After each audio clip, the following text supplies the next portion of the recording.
All sports, all plays. Yeah. All sports, all plays. All sports, all plays. 365, we making up plays. You talking the game, get you through the days. We're high in the court, the dime in the lane. Variety topics, living the same. All presentation, sports information. Hitting the airways, taking the nation. All sport, all plays, like working your faces. Grace at the field, so tie the laces. All sports, all plays.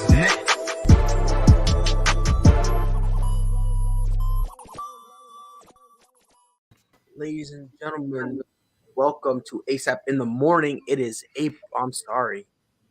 March 14th. I'm on when maybe I drank before I came on. Who knows?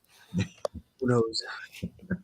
Joined by this morning by Amon, Greg, and Dustin. Amon, how are you feeling this morning, my guy? Man, so I'm on spring break, and this is the best way to start spring break. Are you joking? So Sunday night for spring break, and you hear Tom Brady's coming back. Oh, come on. That was so good. It was so good. Nothing can bother me. Nothing can bother me today. Amon, Brady came back specifically for you. His phone rang. He was like, wait, Amon's on spring break? Hold on. Let me help you start out with a bang. And that's why Tom came. Greg, I hope you're sad because now that Tom is back, Patrick Mahomes not winning another Super Bowl. So I got something to say about that. But we all got Favre yesterday. So 100%. We all got Favre. To an extent, yeah. To an extent. Dustin, how you feel this morning? Feeling good, guys. Word. Now, usually no one ever asks me how I'm feeling because no one ever asks. I always have to ask everyone how are you feeling. I'm gonna tell you how I'm feeling. That's why we don't ask, bro. We know you're gonna say it. That's you already know. You see, it was a rough week for me. It really was. Look, man, I've been going through some stuff. It's been rough. My kid's been acting a fool. I almost punched someone at my job. It was a rough week. Okay, I sat down on Saturday, and my phone was ringing. I said, "What is this?" I picked up. I was like, "Oh God, it's Tom." I was like, "What up, Tom?" He said, "Yo, Pride, I got a surprise for you." Click, hung up. I said, "Oh God, what's going on?" Right? I was like, "What's happening?" All of a sudden, it was announced the return of Thomas Edward Patrick Brady Jr. Oh man, got more rings than he got names. And he about to add to it. And Greg is mad because he's jealous because Mahomes will never be him. This is the real GOAT. Patrick Mahomes, listen, Tom Brady is the GOAT. Patrick Mahomes married one. That's the difference. That's the difference we do right here. That's the difference. I said what I said and I meant it. That's the difference. I don't care what nobody say. Tom Brady, that's my guy. That's my dude. I'm so glad he's back. Win another one, Tommy. Please. Because every time you win it, I could low-key claim it. Low-key, right? I can't get too excited about it because that's not my team. But that's my quarterback. That's my quarterback. Quarterback. So I could kind of vicariously claim it a little bit. Amon, you know what I mean, right? I know what you mean. I know. Yeah, we could low-key claim. Now, we can't go too far. We can't go too far with it. But, you know. If Tom throws a touchdown, I'm going to celebrate. That's just how it is. You know what I mean? It's probably worth about half a Super Bowl in New England. You feel me? You know what I mean? You wins one more, we got the other half. We get 7, right? That's how it works. If he gets one more, we got 7. Yeah. So, you know, I just want to make sure if we Fredward. Yeah, and Amon has been ducking me. He has been ducking me. Nah, man. I took my sabbatical, and he started treating me like the world been treating Kyrie. He's like, ugh, pride. Ugh. I'm telling you this right now, man. It's been very eventful, but let's get into it because Greg, it seems like you have a lot to say. Tom Brady says, "I had the unfinished business." I just want to read just a couple, if I'm allowed to, a couple of his accolades. This man has played 22 seasons, has won 7 Super Bowls, 5 Super Bowl MVPs, 3 NFL MVPs, made 15 Pro Bowls, had the nerve, the gall, the audacity to say unfinished business. So I love you, Tom, but next time just say, hey, yo, just say I'm back. Like, don't say unfinished because it's like, bro, if you're writing the story, what you writing, the epilogue? Like the main, like, what are you doing here? But Greg, you said something interesting. You said we have been Brett Favre. Please, the floor is yours. Man, I thought we were done with Tom Brady. But in all seriousness, I'm glad he's back because we got some scores to settle. But look, I was just as surprised as everybody else was when that came on and said, "Oh, Tom Brady is back." I said, "What?" And I said, "Well, that means that his wife don't got no pull in their marriage or something because I was thinking it was done. It was No, done." bro, he So- spent like 2 months with those kids, and he was like, "I'm going back." Like, It's like She got 40 days of pull, and that was it. it's not like they're babies or something. Like they're grown. Are they getting on your nerves that bad? Like, what's the deal? But he's back with Tampa. If I always said if he was going to come back, he would go to San Fran, but he ended up going back to Tampa. The problem now is Tampa doesn't have any salary cap space to do the moves that they need to make. Oh, they'll figure it out.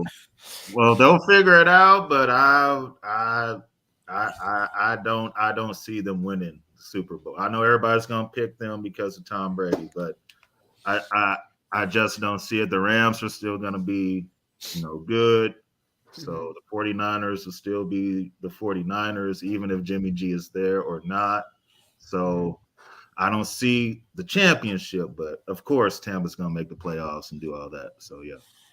somebody correct me. They made the NFC Championship game, right? Divisional round. Division The round. They division. made the divisional. Okay, and it was a close game, right? It was Yeah, pretty Brady, close. Brady Closer came than back what in it should have been. Now 27-3. consider the fact that they've been going through injuries all year. I don't think the salary is gonna really bother them that much.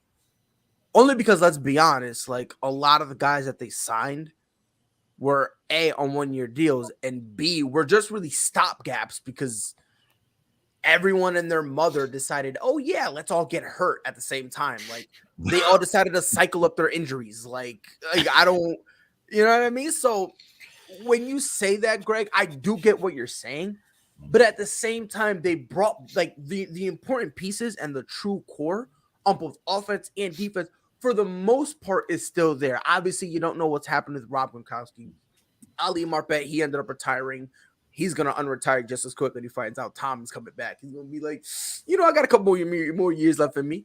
But I mean, again, I think Jason Pierre-Paul is returning. And Ndamukong Suh is returning. So like, you still have, in my opinion anyway, you still have a respectable team. That again, with all those injuries, it took Matthew Stafford literally throwing what, in my opinion, the best throw of his career. I don't care what anybody says. Yeah. I think that was the best throw when he hit Cooper Cup. That was the best throw of his career. Mm-hmm. So you put all that together. I don't know. I think Tampa has a legitimate chance. I really do. Especially when you have Tom Brady, you still got Mike Evans, Chris Godwin is expected to come back. You know what I mean? So now that kind of puts other guys in more comfortable positions. Let's be honest, Rob Gronkowski is going to come back. Let's just be honest here. Like, you know what I mean? I love Rob, but let's be honest, he doesn't make his own decisions. Let's be fair here. It's the T-Mobile commercial all over again. I mean, let's be fair here. Like, come on now. Like, he doesn't do his own decision, and I love him. That's my boy right there. Me and Gronk, sometimes we hit each other up. He gets a little annoying sometimes. So sometimes we put my phone on do not disturb. But he's still cool. I vibe with him. But we all know if Tom says, "Hey, yo, we taking our talents to San Francisco," Rob's gonna retire to unretire.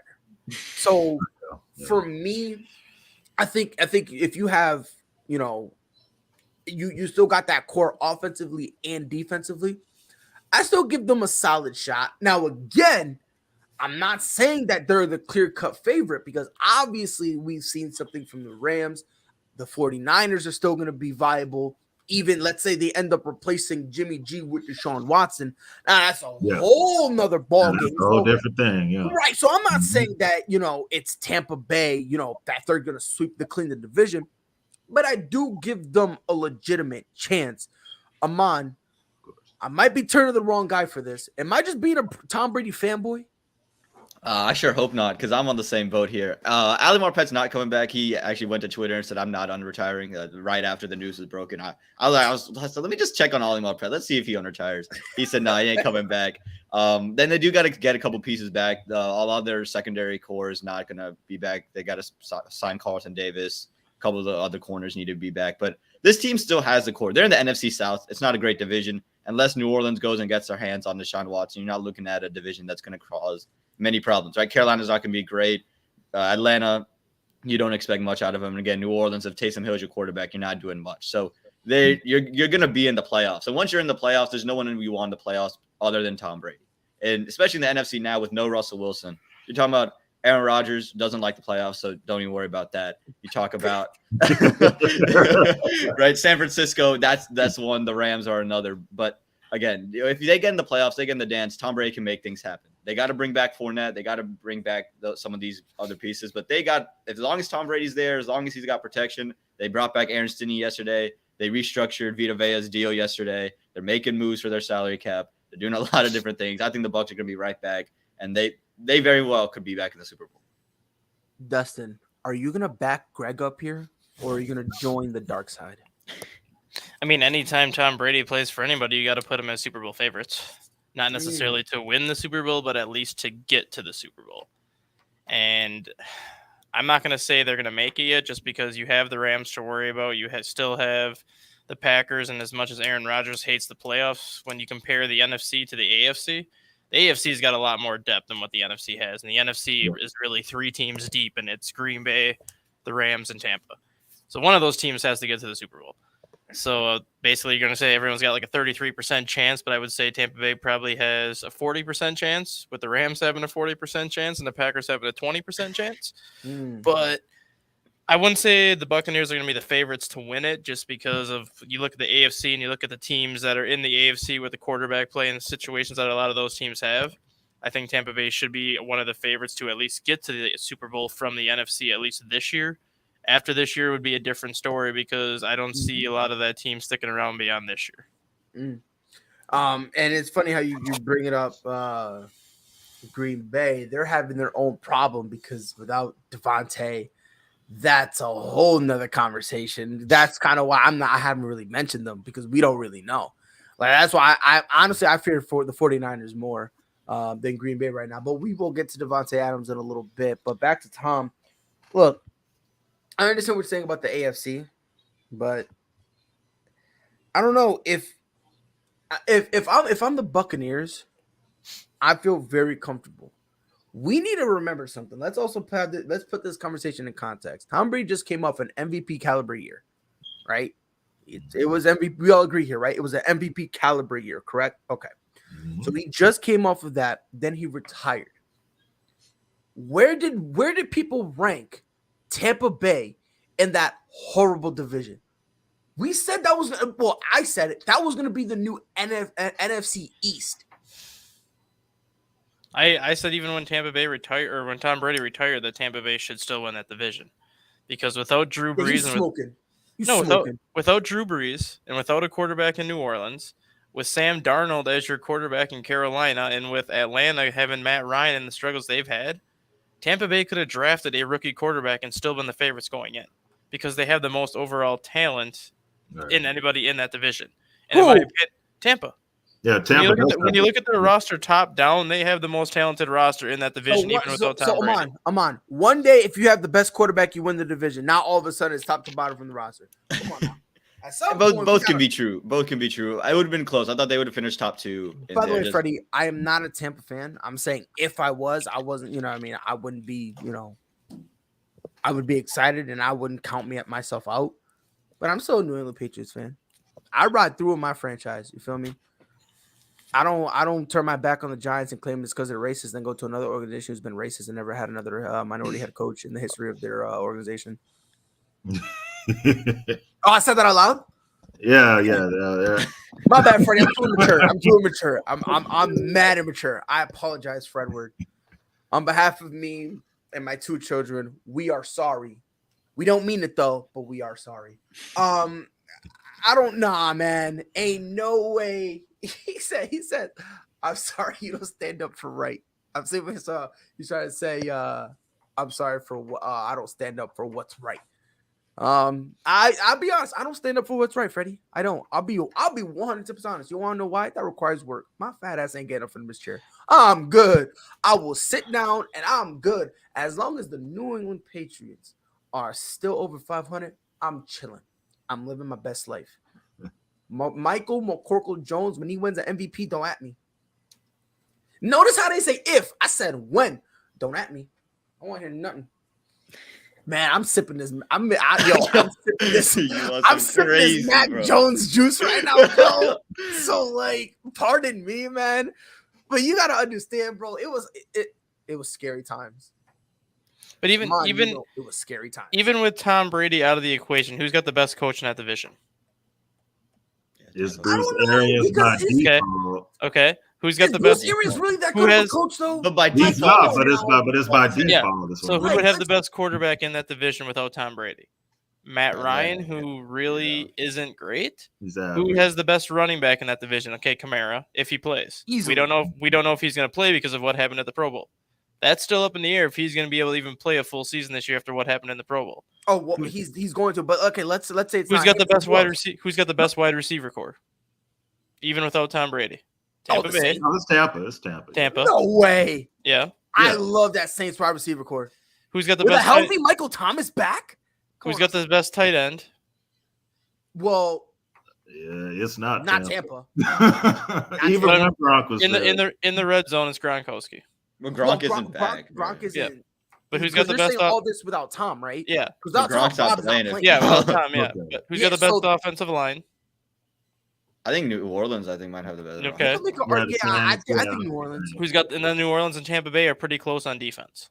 So even without Tom Brady, Tampa Bay still has the advantage in a lot of those positions, which is why a division would be closer. But even with Tom Brady, Tampa Bay should still win that division.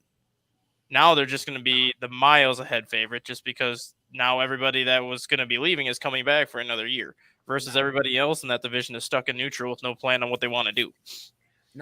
But even with Tom, the Saints still have Tom Brady's number. So that was with Jameis Winston. Though, do you think they can do that with whoever they have? Yeah, Tyson Hill is not. No, they did it with Taysom Hill. They did it with Taysom Hill. Yeah, they beat him with Taysom Hill. Yeah. Shut him out. Yeah, the second game was that horrible 9-0.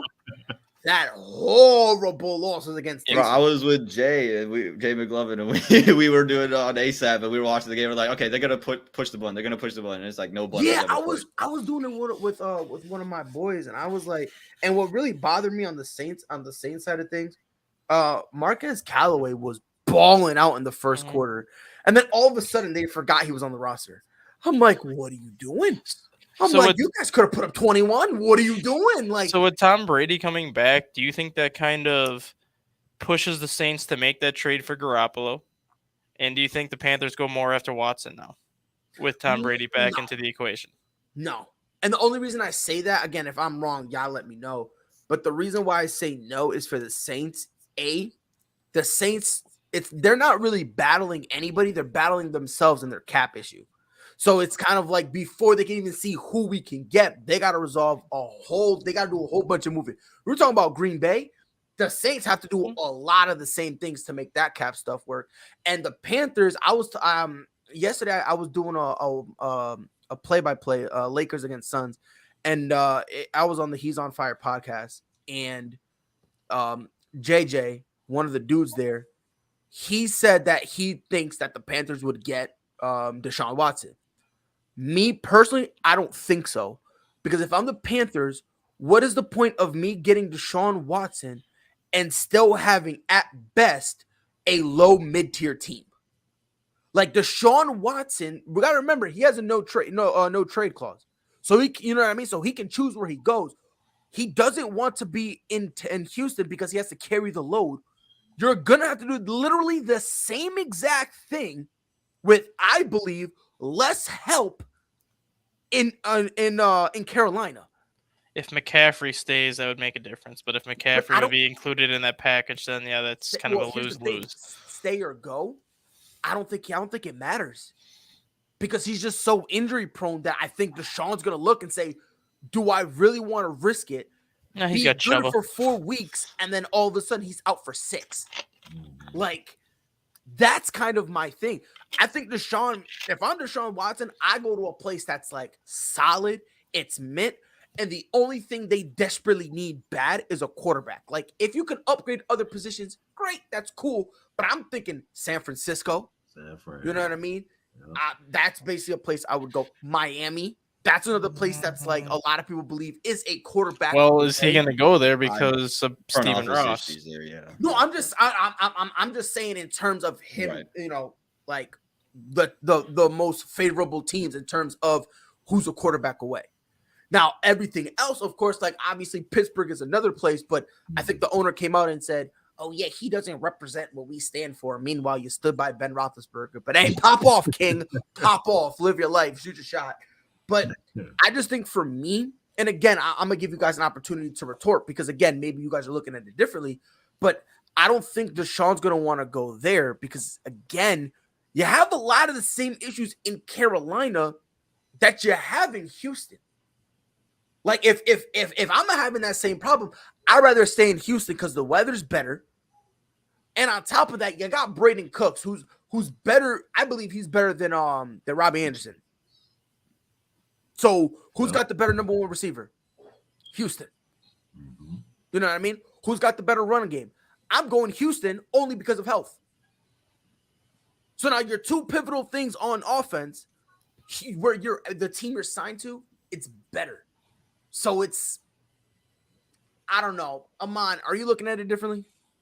I don't think Carolina's as much of a dumpster fire as you're giving them credit for. They still got DJ Moore, you got Robbie Anderson, you got Chuba Hubbard, who's comes off the bench, and he's a good second string. The defense actually played really well last year. They went all in on it. So it's not a bad place to be. Is that my number 1 place for Deshaun Watson? No. But if he ends up there, I'm saying, okay, if you can get a couple offensive linemen, which is, I think that's the biggest issue with Carolina, has always been they have never been able to protect the quarterback, dating all the way back to Cam Newton. They just never able to protect the quarterback, and they've been so bad at it. So if they can get an offensive lineman or 2, I don't think it's a terrible place for Deshaun Watson to be. But I do see in the similar situation where if I can get to San Francisco, yeah, I'm not going to Carolina. If San Francisco says, look, we want to trade for you, yeah, I'm going there. If there's teams that that have those pieces there. If New England says, look, Deshaun, we want you here, I'd be like, yeah, I'd go to New England. I'd go to New England over Carolina.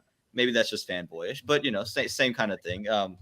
I think that there are better situations, and he's going to look for better situations. But I don't think Carolina is the worst spot in the world for Deshaun Watson to be. So me and Amon are on 2 different sides of the spectrum. I think Carolina is the new Cleveland where your career goes to die. Amon thinks that, it's not the best fit, but it's not a horrible fit either. Greg, who do you side more with, me or Amon? I'm gonna go with Amon on this. It's because I'm a Patriots fan. BS. No. Oh, BS. What are you talking about? It's the study of both, yeah. But with C-Mac, if Christian McCaffrey can stay healthy, it's a good spot. But here's another team that a lot of people aren't talking about, and I don't know how this trade would even work. I think I know who you're going to talk about. Tennessee needs to find a way to get Ryan Tannehill up out of there and get Deshaun Watson. They need to find a way. And, of course, that makes the AFC way more harder than what it is already hard. It will make it even more harder for my Chiefs. But still, that would be a good trade for the Titans to make, because they're not going to win or get to a Super Bowl with Ryan Tannehill. They need to find a way to get Deshaun Watson. Wow. I mean, look, obviously, if you can, I'm not going as far as you saying you can't do nothing with Ryan Tannehill, but we both can agree on this. He's far, far, far better. Like, Sean is far better than Ryan Tannehill. Oh, yeah. So if you could pull that off, sure. Mm-hmm. I think it'll be a little bit of a long shot, potentially even a reach. But I do like that team you mentioned. I do think, because I thought you were going to go Raiders. Oh, no. I thought you were going to go Raiders because you hate Derek Carr for some reason. I don't know what Derek Carr has done. I guess he was supposed to be a Chief and he just didn't. So you're kind of mad at him, and you're like, oh, see, Now we're succeeding in spite of you. But Justin, I want to give you an opportunity because since you posed the question, I want you to be able to answer your own question. I think Carolina's a logical fit just because he played at Clemson, and I think it just kind of makes sense for him to kind of go back over there. But for some reason, I'm going to watch Minnesota and trying to get Watson. They tried to get him last year. They just re-signed Kirk Cousins to a 2-year deal, which means if you trade for Watson, you send Cousins back in that deal. Danielle Hunter is now on the trade block for Minnesota because of his salary cap. You can send Danielle Hunter to Houston in that deal, plus a couple picks, and then maybe a defensive back. And that gives Kevin O'Connell a younger quarterback to build his offense around in Minnesota. So you think it'll be kind of like a trade with like Russ? Yeah, where you're going to say Cousins, defensive player, and Hunter because he's on the trade block now, knowing his contract. Houston wants a defensive back. You can send Cameron Dantzler over to Houston because he's a young player still under his rookie deal, and then you can give Houston 2 picks, whether it's a first and a second, a couple seconds, or whatever. But that gives Kevin O'Connell a quarterback 6 years younger than Kirk Cousins to work with and basically develop his offense around Watson. And plus, also same thing about Ryan Tannehill. I mean, Watson's just better. Yeah. You know what I mean? So, like, the first year is probably going to be rough because it's a whole new, you know what I mean? It's kind of probably be something new, which even then, honestly, I don't even think you even need to revamp the system in all honesty. I really don't think so. Because if you think about it, Adam Thielen can go deep, but he can also run those mid routes. Same thing with Justin Jefferson. And that's another one to watch, too. Thielen's in the final year of his deal. So if Houston really wanted to be like, we'll give you Watson for Cousins, but send us Adam Thielen, Minnesota would send them Thielen and work with KJ Osborne as their number 2, and then they'd probably draft a receiver this year in the second round. I mean, if you do that, then you can actually pick. You won't have to give up as many draft picks. Exactly. To be honest, you might be able to get away with just like a Cousins, third rounder. Cousins, Hunter, Thielen, and maybe a second and a third, and then get Watson, and then you can draft a receiver to replace Thielen in the second round and go with defensive line in the first round. I mean, if we gonna go all in, do Watson and maybe even throw Brandon Cooks in there, who said I don't want to be in here anymore. You throw Cooks in there, I think that'll be solid. I really think that'll be solid. I don't know about Minnesota though. Well, I mean, would Deshaun want to go there? It's a good fit, but he showed interest last year. He said he was interested in it last year. He was? Yeah. That was one of the few places on his no trade list that he said he'd be willing to waive his no trade clause for. I hope I really do hope. I just want him to be in a situation where we can see whether or not he's, I believe his first year, I'm not going to say he's going to be trash, but I think he's going to be a little under what he's used to. Yeah. Only because I think it's a whole year off or whatever. You know, a whole year off, a new scheme, a new everything. He'll struggle. You're right. Yeah, you're going to be in a new situation. Everything is basically going to be brand new. He'll look like a rookie all over again. He wasn't great as a rookie, but he wasn't terrible. He wasn't terrible either. Right. So I think it'll be something like that. I just want to see wherever he goes to, do not expect him to all of a sudden be the best quarterback in the league right off rip. No. You know what I mean? That's it. Like, I just don't want someone to trade for him and then get butthurt that, oh my God, he's not everything we wanted him to be. All right, we're going to trade him. Like, no. You know, I just hope wherever he goes, they actually give him a fair shake. That's all anyway. I don't know. Free Deshaun Watson. Did you know he was guilty? Oh, no, he's innocent, but we should still treat him like he's guilty. I'm going to get in trouble for this. Look at my nuts. Free Deshaun Watson, bro. It's been a great month. Deshaun beat the case. Tom Brady beat retirement. You feel me? We've been saying this going all the way back to December, even that the longer that this case went on, the more it favored Watson. 100%. Because if they had no evidence to back this up, you can't charge him with anything because it becomes all this he said, she said stuff at this point. And that's where it gets slippery. Because if you do a he said, she said, it's more like, okay. It's more like maybe he did it. Maybe he did it to one person. But if this one person tells the other 25 people that she works with, well, obviously those 25 people are going to side with her and be like, of course he did it. And the thing is like what they were trying to do. They were trying to do a whole bunch of things. First of all, they were trying to see if Deshaun Watson would pay them. Right. Mm-hmm. My thing is, if something traumatizing happened to you, and instead of getting justice, the first thing you go for is money, that is the reddest of red flags. I don't care what anybody says. And this is somebody who's been through traumatic events. Like, this is coming from a guy who's been through it. If the first thing you're going for is money, that is the reddest of red flags. Yep. So that right there is where you messed up. But 2, the mere fact that your story's changing, like, that's why I was saying, Dustin, we were talking about it. That's why it's advantageous for Watson, because the longer it goes, guess what? The more they're going to ask them the same question, what does that mean? That if they're lying, they're going to get caught in it. Why do you think of what? It was like, what, originally 20-something women who accused them?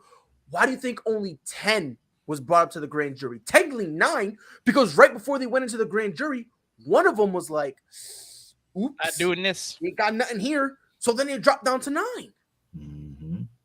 So it's like, you see all that stuff. But again, listen, I said it before it was popular. I said free Watson before it was popular. Wrote it on a piece of paper too. Lost a notebook. God damn it. I want to frame it though. I'm gonna frame it. I was screaming free Watson before it was popular, bro. And I told people, watch. They were like, oh man, he's guilty. I'm like, watch. Lo and behold, me and Deshaun. And it's crazy too. Right before it came out, he hit me up. He was like, hey, yo, what's good? I was like, hey, yo, bro. Matter of fact, I gave him a good pitch to come to New England too. I said, bro, you feel me? I know you like masseuses. Robert Kraft knows some, bro. So let's get it. You feel me? So now, you know what I mean? So, we kind of laying some groundwork, whatever the case may be. Hey, if he gets to New England, I'd be so gassed. Oh my God.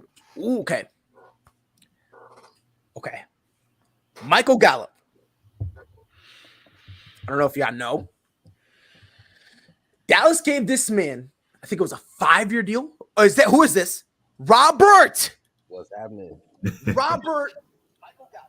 Good morning. First and foremost, Thomas Edward Patrick Brady Jr. is back. That's 1, 2. Woo! Chicago sucks. So get him out of here, coach. All right. I couldn't wait to see you too, Pride. This funny, man. That's how I say I love you to Rob.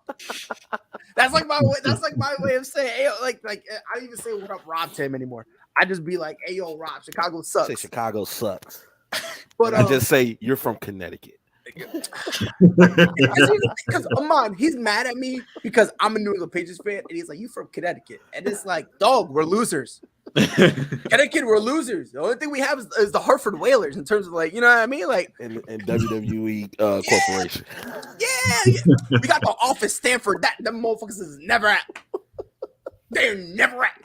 Oh Lord. So it's like I can't get it. But Michael Gallup got a 5-year. $62.5 million deal, which I believe is the dumbest thing you could have done. The ink on this contract hasn't even dried and is already one of, if not the worst contracts in Dallas Cowboys history. This dude is coming off a torn ACL. Amon. It's laughable. Okay, you give up Amari Cooper, and then you give this man that money. Oh Lord Jesus. No wonder the Cowboys suck. By the way, there's a $10 million signing bonus. 27 million is guaranteed. Like, what are we talking about? 27 is guaranteed. Like, oof. That's Jerry Jones for you. Jerry Jones is an idiot. Hey, but Skip Bayless brought up a good point. If you are homegrown, if he's the one that drafts you, he's gonna do everything in his power to build you up. You see Jerry how Jones, he let him on. That's why they don't win Super Bowls. That's why they don't win Super Bowls. Jerry Jones has early It's signs feelings of over dementia. facts, bro. This is the reason that Dak Prescott and Ezekiel Elliott have, so to speak, robbed the bank. Hey, no. Ezekiel maybe. Zeke robbed it. Dak Yeah, Prescott he robbed it. Dak Prescott just got paid what the quarterback market is. It's No. I've been saying this. He wasn't even worth that. he wasn't worth it. Either was Cousins wasn't worth what he got either, but it's the quarterback market. Kirk Cousins was closer to getting what he got paid than Dak was. You can at me until you're blue in the face. You can at me until your fingers bleed. To me, Kirk Cousins was had a better closer. year. I will agree with you, Dustin. They both didn't deserve it. Yeah. They both didn't deserve it. But I believe Cousins was closer. Yeah, Damian he was says- closer.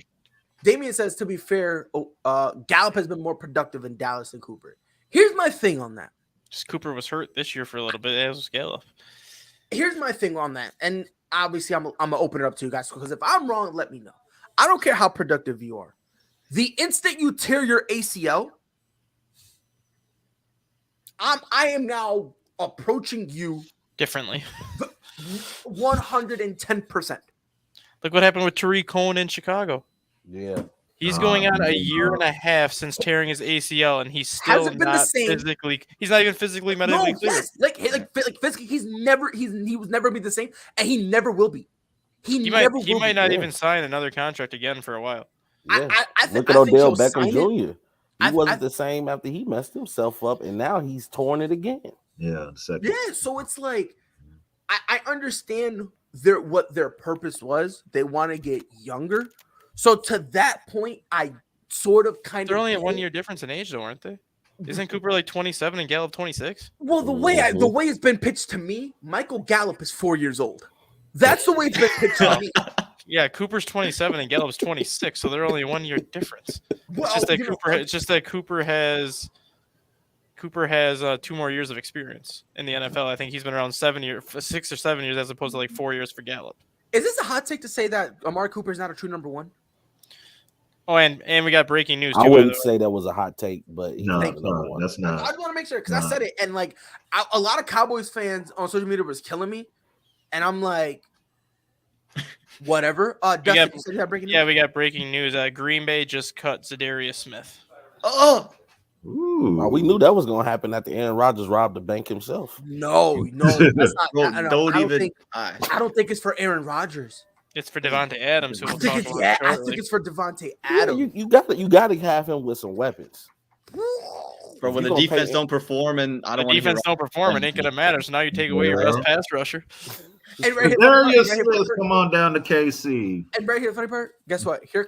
Y'all ready for the kicker? Y'all ready for what I call the knee slapper? This was gonna happen. Captain Bozo Aaron Rodgers, week 8, week 9. You heard it here first. Is gonna complain they don't have defense. Watch. Oh yeah, he Watch. would. 100%. Watch. Right. He's been complaining. Why we got Joey Wolf with no vision? Why defense? They about to give up every defensive player they got, and all of a sudden they're gonna look horrible. He's gonna be like, "Yeah, I don't know why we just don't have any defensive players. Why isn't the defense stepping up?" Yeah. By the way, Razor Ramon, Rip City. It's a shame. I don't know if y'all know he's a wrestler. He died. Scott Hall. Yeah. So he was. I know he was having surgery. And it For went his bad. hip, and there was complications. Yeah. So they had him on life support, and I think today they took him off life support, and they basically was like he's probably not going to end up making it. So, Rip City, Man, rest in peace to the bad guy, man. Ayo. Hey, just to quote one of his lines, man. What he say? What he say? Bad times don't last forever. You know what he say? Good guys. No, he say bad guys do. You know what I'm saying? It's hard. It's hard, man. Razor Ramon was Crazy, bro. one of the goats. Bro, 100%. Founder of the one of the founders of the NWO, which to me, the greatest faction ever made in wrestling. We can argue that. We'll argue about that one day. Yeah, We'll we argue can about do it. One day. We can do it. I actually did a podcast on my top 10 factions of all time. But you're not ready for that conversation. Oh, I'm ready. You're not ready for that. RIP to him, man. You're not facts though. For facts, yeah. But so before we get into Devontae Adams, I want to talk about because it was Selection Sunday. Well, I kind of want to get your reactions to these brackets. So in the West, the number 1 seed is Gonzaga, which I don't think was, surprise to anyone. In the East, it's Baylor. South, Arizona. In Midwest, Kansas. Amon, this is officially the beginning of the tourney. Was there any of the rankings that kind of took you off guard or anything like that? Or do you think for the most part, the committee got it right? Well, Kansas being at number 1 was kind of like they jumped in last second. I don't think there are a lot of people before the whole Big 12 tournament that was thinking Kansas was going to be able to get a number 1 seed, especially when you talk about Kentucky doing what they're doing, Auburn prior to the SEC tournament. I thought Kansas really jumped up. And I was actually really surprised they were able to move off of Kentucky that quickly. I thought Kentucky getting to the semifinal, they'd be, okay, you know what? We're just going to put them in there because they're Kentucky. They're historic. I thought they might throw Duke a bone or whatever, but I'm actually glad they put in Kansas there. If Duke would have gotten a number 1 seed, I'd have been really upset because if you lose that way to Virginia Tech, I'm sorry, I can't do it with you. So I think, that they didn't just say, okay, just for old time's sake, we didn't give Kentucky and Duke a number 1 seed. I thought that was one of the few wins that I've seen the committee make. Just real quick, I just don't understand why people don't wear their designated shirt size. You're an extra large. Stop shopping at the Baby Gap. Dustin, he throws one throw as a warm-up, and his shirt is exploding. The guy throws 100 miles an hour as a 21-year-old. He put on 24 pounds of muscle since last year. It makes me feel so self-conscious. That Can you share that picture in this? put it send it to me on Facebook and I got you. Okay. But Dustin, why you do that? Rob, because I'll be honest with you, Amon. Kansas at number 1. To each their own. I would have given it to Auburn. But again, to each their own. I think Auburn is number 2? Yeah, Auburn is number 2. Yeah, it's because Auburn lost in the semifinal, they which is why they didn't get it. Which I understand. You know what I mean? So that's kind of why I'm not as mad. Because a lot of people are mad, but there's a legit method to what they're doing. It's not like football where they're just. That's what I was saying. The committee actually makes some logical decisions here, which right, I can understand, so, and that's why I'm okay with it. Right. So it's not like I think it was Michigan lost to Michigan State, but for 8 weeks was above them somehow. Yeah. God bless America. I don't even know how Michigan got the seed they got at 17 and 14. To each their own, man. To each their own. They didn't want to get punched by Juwan Howard, so they're like, "Oh, but here you go. Just take your seat here and go home." You're so immature. But Rob, excuse me, I burped and it was a good one. You have to get burp and you get it from down here, and it's like where your chest connects. And how there's right here. You said the right burp here. came. That burp came from your soul. Yeah, it was a good one, bro. It was a good one, bro. It was one of those burps that have you blasting Drake back in 2009, bro. It's one of those jerks that got me saying, Kiki, do you love me? Oh, wait, that's not even my girl's name. That's the type of burp I just had, bro. Hey, don't drink and drive. Don't tell me what to do. The bracket. Do you think they got it right overall, and you just have a couple nitpicks, or do you think this committee's on one, like they are in football? Well, the brackets have always been, to me, politics. To me, they've never chosen who deserves what position. It's kind of based off your name and your coach and your legendary status within the NCAA. But with this one, it's not as bad. I can see what you're saying about Kansas, but I will agree that I'm happy that they didn't just give Duke number 1 just off the strength that it's Duke. And this is Coach K's last year. If Duke wins the ACC, they get a number 1. Oh, 100%. Yeah, they would have got it. But after they lost that way to Virginia Tech, if they gave Duke I think even if they 1, would have lost to Virginia Tech, but it would have been competitive, I still think they would have got the number 1. Yeah. It was the fact that they got blown out that I think took them to that number 2 seed line. Who you think is going to win it all? Michigan should not have been seeded higher than Indiana. I don't know, Chris. I would agree, but you're an Indy boy, so I don't know. It's kind of like when I say something about the Patriots, take what I'm saying with a truckload of salt, because I am as biased as they come, right? I mean, I'll admit it later down the road, but yeah, Greg, let me actually pose that question to you. As of right now, who is your favorite to win it all?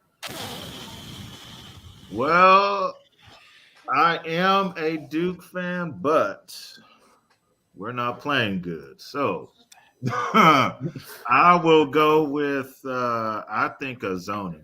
I'm going to go with Arizona.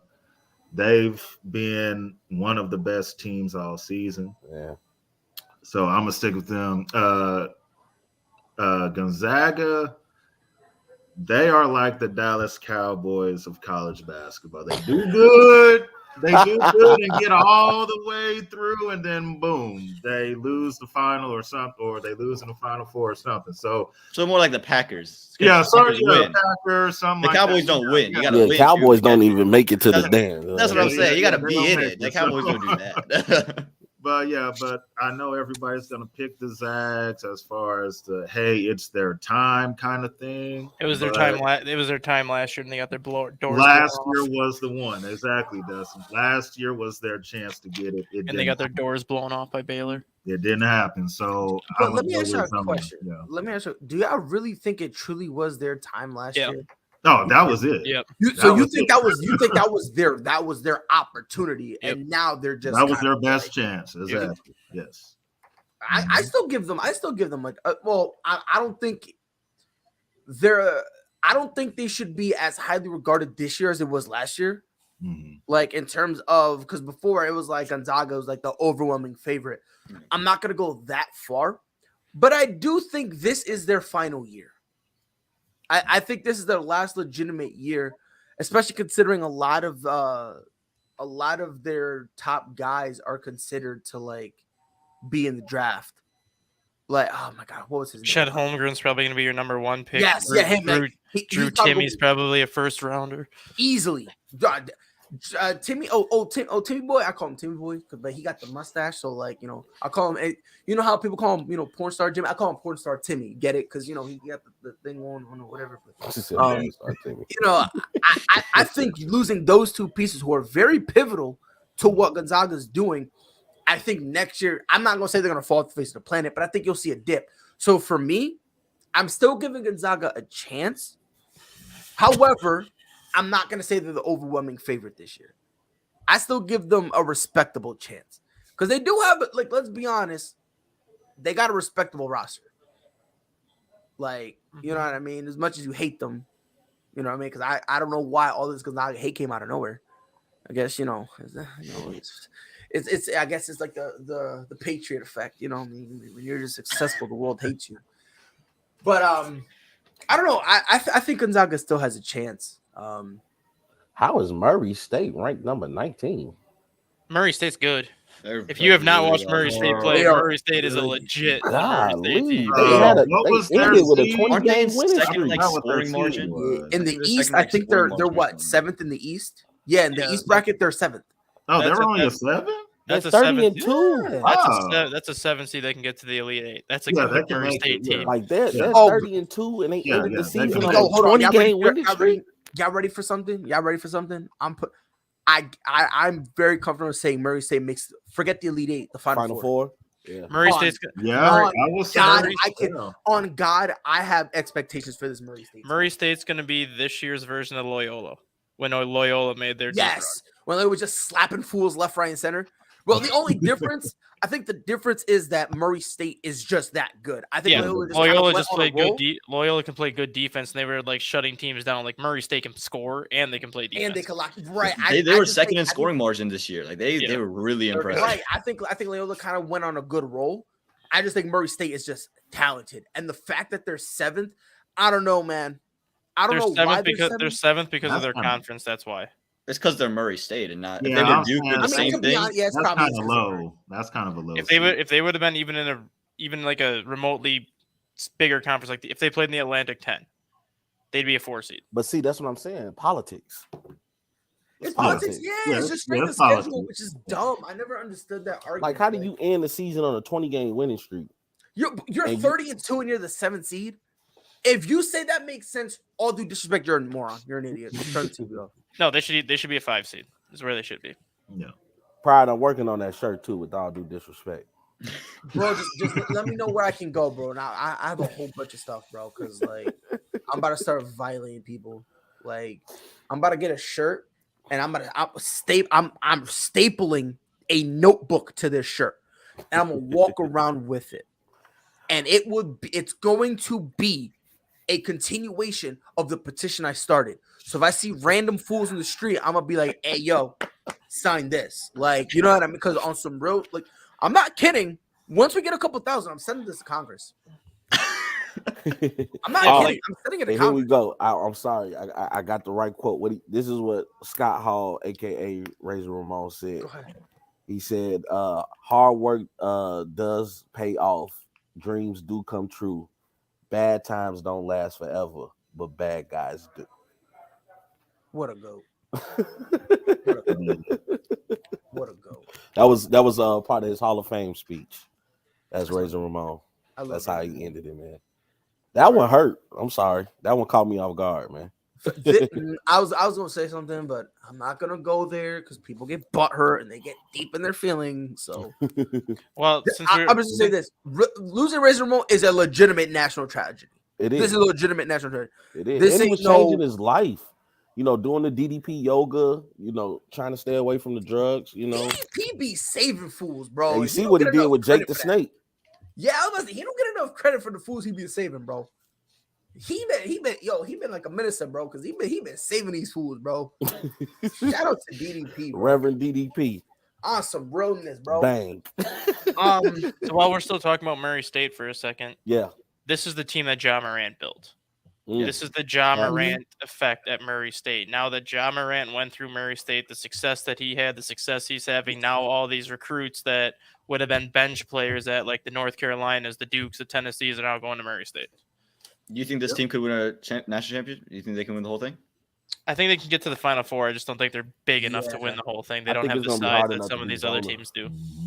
I It'd be think hard to beat I think Zona. they can eventually, because let's be honest, like you make one nice run, Yep. and people look at you completely different, Yeah, for sure. right? Yeah. So I think like if they make the Final Four, I think this opens it up immensely. Especially They could become the next Gonzaga. Because Right. if you look at Gonzaga was always a good team, but they always went to the Sweet 16 and got eliminated.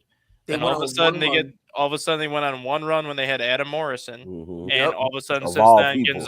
Imagine. Gonzaga's been a top 10 team every year. One of the biggest busts in the NBA. Had a hell Well, of a you can't even college say that career. because he won a ring. Bless his heart. Bless his heart. Hey, Bless his heart. Eddie Curry won a damn ring. Bless his heart. But Bless yeah, his heart, if bro. Murray State does the same thing, if Murray State goes on one good run this year, they could turn into the next Gonzaga, where all of a sudden now they're starting to get one of the better recruiting classes and just Yep. run through their conference every year like it's nothing.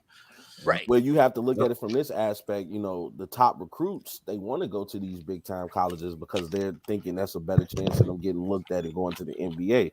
So yeah, of course, the team makes a great run. Now you're here, and now you Yep. can bring more people in. Yep. And now I will say this about Duke: them not being a favorite, it might actually work in their favor, because it might take some of that pressure off of winning one for Coach K. Yeah. Well, Because nobody's picking them, so maybe some of that pressure will come I off. disagree. Only because think about it, Greg. Like like his final year. Yeah, like, I get it. Yeah, that's some That's heavy. pressure that, let's be honest, Yeah. that's pressure the media can't even put on me.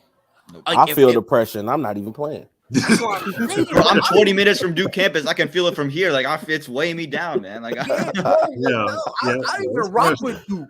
On some realness, I don't rock. The closest I've been with rocking Duke was years ago when I had a Rottweiler named Duke. Until then, bro, I don't really rock with him like that. And I feel that pressure, bro. Yeah, it's pressure. Like I feel you see, hold on, you see this little shining in my eye?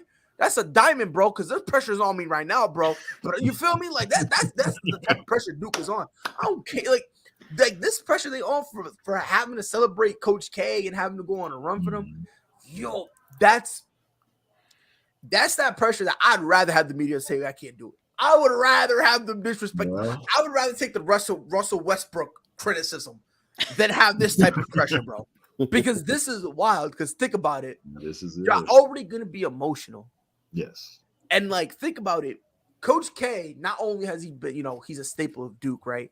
But he's a staple in a lot of these basketball players' professional and personal lives. Mhm. When you lose, when you have a guy like that and you lose, you're like, my bad, coach. We're running back next year. You can't say that to Coach K this time. You go, damn, my bad, Coach. Sorry we let you down. Damn. Yeah, it's over. Like, yeah. you know what I mean? There's really no, we'll run it back. We got you. You know what I mean? Like, well, we'll stay one more year. There's none of that. Yeah. It's like, you're gone. Like, you know what I mean? We gotta live with whatever happens. So I think that type of pressure, I don't think it's gonna destroy them. Mhm. Maybe. Man, I don't think they're gonna bounce in the first round. No. But I think Sweet 16 is where they meet their end. Yeah, if they play Texas Tech, that might be the one. And Yeah. I think that's who. I don't know, man. I believe because what are they? They put them the same side as They're two. they're two. Michigan Texas Tech is State, 3. Yeah, so yeah. if Texas Tech does their job and Duke does their job, Yeah. Now let me ask you this: do you think Duke still keeps its recruiting power without Coach K? I think Dustin was telling me this.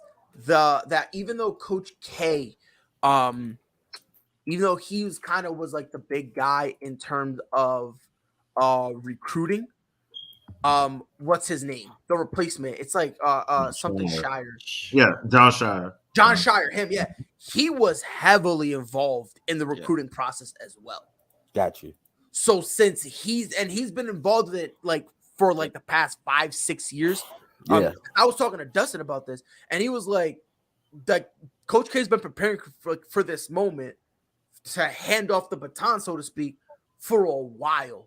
So like when then the next head coach is the guy you've basically been, because he's been training him with everything. Mm-hmm. He's been showing him not only plays, but he's been training him on and off the court. And I think you know, I think the recruiting process will be okay. I was one of the people who originally thought the recruiting process was going to fall apart. I really did. I had a conversation with Dustin, and he was like, "Listen, John Shire, okay, but he's been there. And John Shire's been running the recruiting for the last 3 years. Right. So, I get that, but I just think about the allure of playing. Coach K. No, Coach K has had nothing to do with recruiting. John Shire is the one that got Zion. John Shire is the one that got Barrett. John Shire is the one that got Reddish. John Shire is the one that got Paolo Banchero and these kids. Coach K doesn't do anything anymore. Shire, I get that, but you're still looking at it from the aspect of, okay, John Shire is going out here recruiting these guys, but they know who they're going to play for. Right. But yeah, but you get what I'm saying? He's going there now. Now they recruit. They have the number 1 recruiting class next year. That's like having Bruce Arians recruit me, but I know I'm about to play with Tom Brady. Yeah, Tom Brady. Yeah, but like, the kids that John Shire's recruiting right now knows that Coach K is not going to be there next year, and they still have the number 1 recruiting class. Okay. It's the fact that Shire's been with Coach K for the last 7 years as an assistant, played for 4 years under Coach K, so he's got 11 years working with Coach K. Yeah. So these players know that it might not be Coach K, but if you're going to learn from somebody, you're going to learn from somebody that's been there with him for 11 years. 7 years as a coach and then 4 years as a player. He won a national title with him in 2010. Yep. Like, he knows how to win. He knows what it takes to win. So that's why Coach K's basically made him the head recruiter the last 4 years, because after Jeff Capel went to Pittsburgh, and then Wojciechowski went to Marquette, and the guy Chris Collins went to Northwestern. Mm-hmm. Those were the big recruiters for Coach K for years. And once all those 3 left, Coach K is basically like, Shire, you're going to be the guy that replaces me when I'm ready to go. So this is what we're going to do to get you ready. I want you to start doing this. Then we're going to have you do this. And then I'm going to make you in charge of the recruiting. And that's what he's been doing the last 3 years. Coach K still goes to like the high school games, but it's John Shire, the one that goes to these players' houses. It's John Shire that drives across country to meet with these players and these families and basically to pitch coming to Duke. Coach K does absolutely nothing anymore besides just kind of sit back and just let Shire do his own thing. Mm-hmm. Yeah. So, I really hope I'm reading this right, because if it is, I'm getting lit tonight, bro. Oh, my bad. Said that out loud. My bad. No, I regret nothing. I'm getting turned. Maybe a little too turned. Hey, you know, with us, I just need a reason to drink. Hey, it's Monday. I'm off work. Drinking time. It's 5 o'clock somewhere, right? It's 5 o'clock somewhere. Pride, there you go. There I go. What? Deshaun Watson to meet with the Panthers and the Saints the next 2 days to make his decision in 48 hours where he's going. Oh He ain't gonna I do like that. Deshaun to the Saints. Yeah, Saints would. Salary I cap like hell. Deshaun to the Yeah, and that's Saints. Salary and guess what? cap I would like that, hell. and guess what? I would love him to New England, but guess what? It just won't happen. Oh, I would love It him. won't happen, Bro, you It could won't take happen. McCorkle Jones, bro. I'm with Bro, hold McCorkle. on, whoa, relax. Try, don't even, man. If you got Deshaun Watson, I'll give him McCorkle. I'll take though. Deshaun Watson, and McCorkle's gonna be on the bench. And there's No, and no, there's nah. and there's more news out of Green Bay too. Which we'll touch on that in a minute. But Can I give before can I get my picks on the bracket quick since I had to step off for a second? did we even do our picks in the bracket? No, because you were asking like Greg like who Your he thought was favorite? gonna Yes, win. my bad. Go ahead, Dustin. Yes. Go ahead. I was gonna originally say Kentucky, but Mhm. because they have that Murray State game the second round, I don't think I'm gonna go with Kentucky at that point. You can't because you're gonna be contradicting yourself. Yep. I do like Greg's Arizona pick because I think Arizona has the easiest path in terms of Yes. the number one seeds. When you look at the bracket top to bottom, I think they have the easiest route to kind of go through the whole thing. Tennessee's a sleeper to me. I do like Tennessee. I think they kind of got shafted with the number 3 seed that they got, so you might see them kind of come in with a chip on their shoulder. But this might be a homer pick for me just because I'm kind of with Greg on this one, and I am a Duke fan. Mm. But for some reason, I just think Duke finds the magic knowing that this is Coach K's last run. I don't know what it is. really I don't know if hope it's just so. because I like Duke or whatever. But we've seen this Duke team from basically the end of December to the beginning of February basically look like the best team in the country. They had that That's they had true. that, they had that 12 or 13 game run where they looked like the best team in the country hands down, and they were not only winning games, but they were dominating teams on both sides of the ball. Yes. They know how to play that way, and they've shown they can play that way. They've already beaten Gonzaga once this year, which Gonzaga is in their bracket, so they know how to beat Gonzaga because they took Chet Holmgren out of that game. Yep. I just think for some reason Duke figures it out. It might not be pretty, but I think they figure out enough magic to get Coach K at least to the Final Four in his final year, to at least send him out kind of on a high note. I hope so. Let's do it for Coach K. I hope so, man. Matter of fact, I'm gonna be that guy. I hope they get bounced in the first. Who they? It's that Duke effect. They could very much get bounced, bro. Yeah, CS like Fullerton, bro. I'm t- Duke will lose to CS Fullerton. That's just a thing they do. I swear. The to God. second round game scares me more than their first round game if they get Michigan State.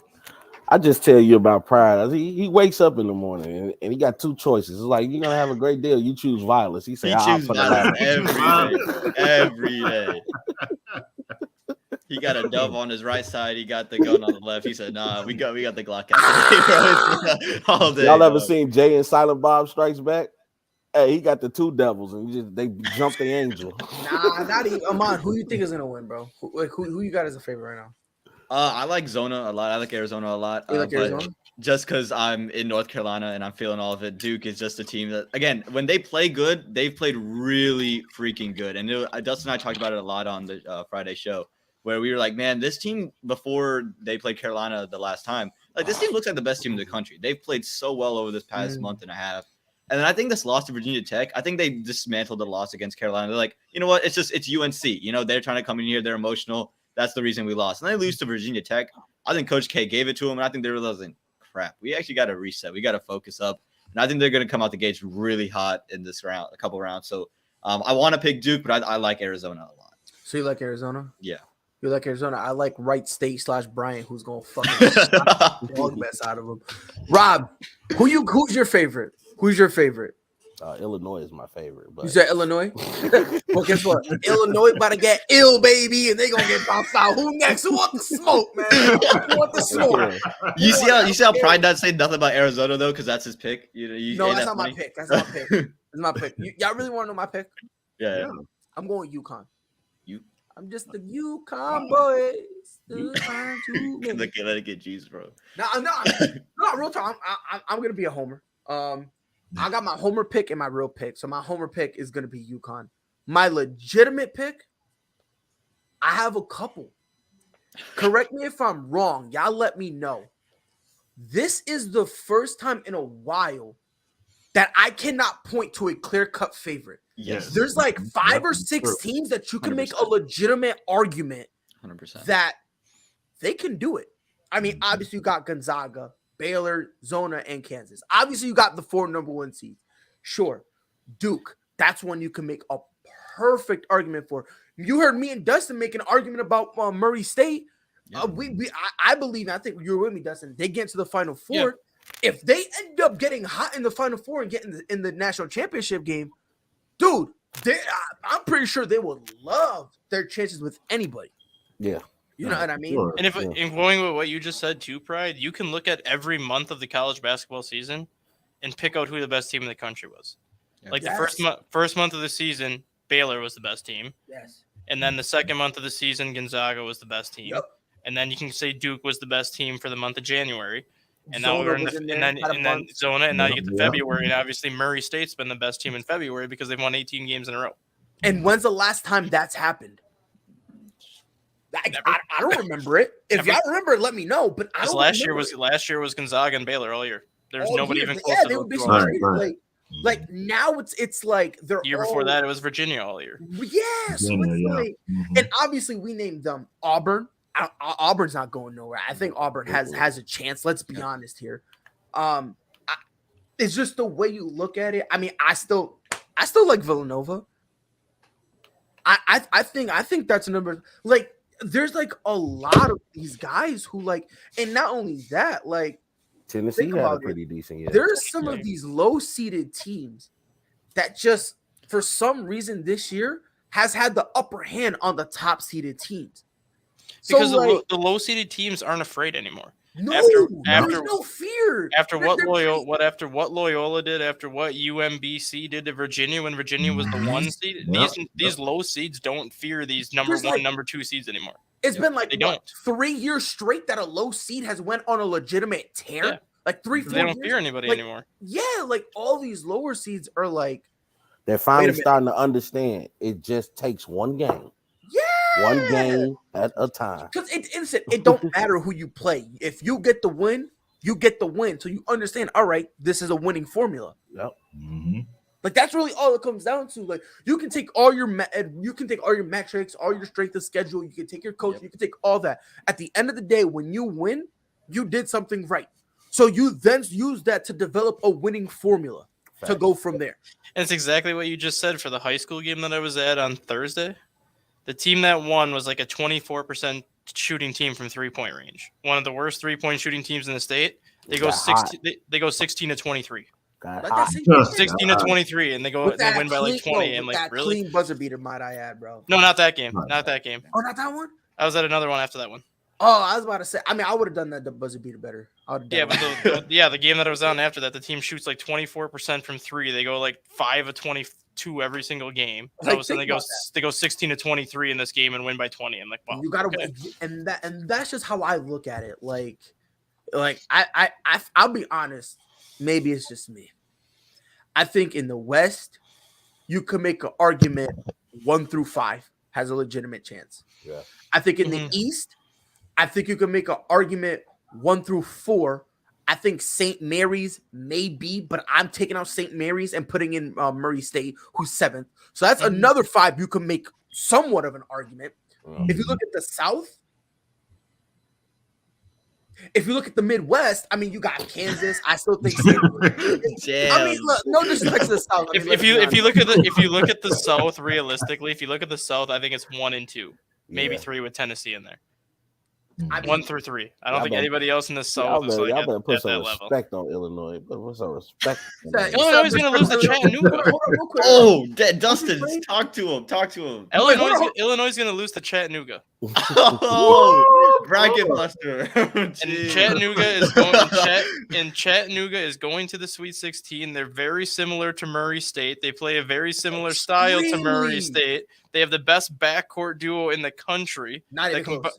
that combine for 43 points per game and shoot a combined 44% from deep. With all Chattanooga that- is going to give Illinois fits. It's going to be like with Loyola. all that this year. being said, Real quick. Pop, pop, Oh, pop. Rob, with all that being real said, quick. Illinois is 5.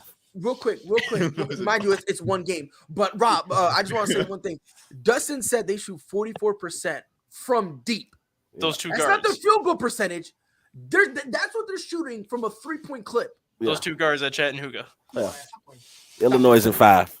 Who Illinois playing? No, they're not playing Chattanooga. Yeah, Yeah, they they are. are. They're playing Yeah, they are. Chattanooga. Yeah, they Oh are. no, Illinois oh playing yeah, Chattanooga. Houston's playing. Oh, they're playing Rob, Chattanooga. wasn't Illinois a 1 seed last year, and didn't Loyola make them their? Yeah, we're gonna just stop there. Hey, Mm.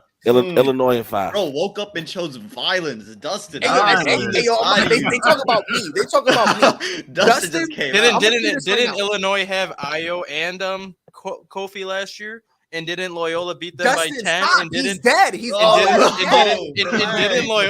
Loyola lead that game all 40 minutes? Illinois never led in that game against Loyola. No. At this point, you're just killing a dead body. No like, mas. what are we doing at this point? Like, I'm still hurt from what was that? 2006 when we lost to Sean May. Oh yeah, that's right. North Carolina, yeah, that's right. Yeah. Yo, I'm telling you this. and your mind, Rob was talking. Greg, Rob was talking about how I choose violence. Look here, man. I'm gonna say this right now. When Dustin chooses violence, it's not peaceful. Man. It's a machine gun, bro. He went from right. Speaking of gun, he went from stat guy to strap guy. Have you ever seen Chattanooga's logo? It is a train. They are going to run over Illinois like a runaway freight train. Dustin, what did Illinois do to you? I thought you were a Cubs fan. I picked Illinois to go to the Final Four last year. That's what they did to me, and then they lost to Loyola. Wow, I love it here. I love it here. And I like Notre Dame more than Illinois, so I'll take Notre Dame over Illinois. Hey guys, I if you're watching this will. show, this is how we say we love each other. You know?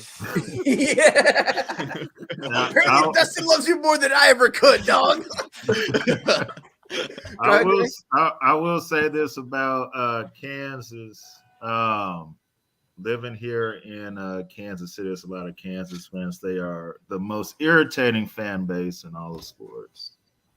Bill, they're not more irritating than If Cowboy Nick Wright's fans, part of but Kansas City, pretty fan, close.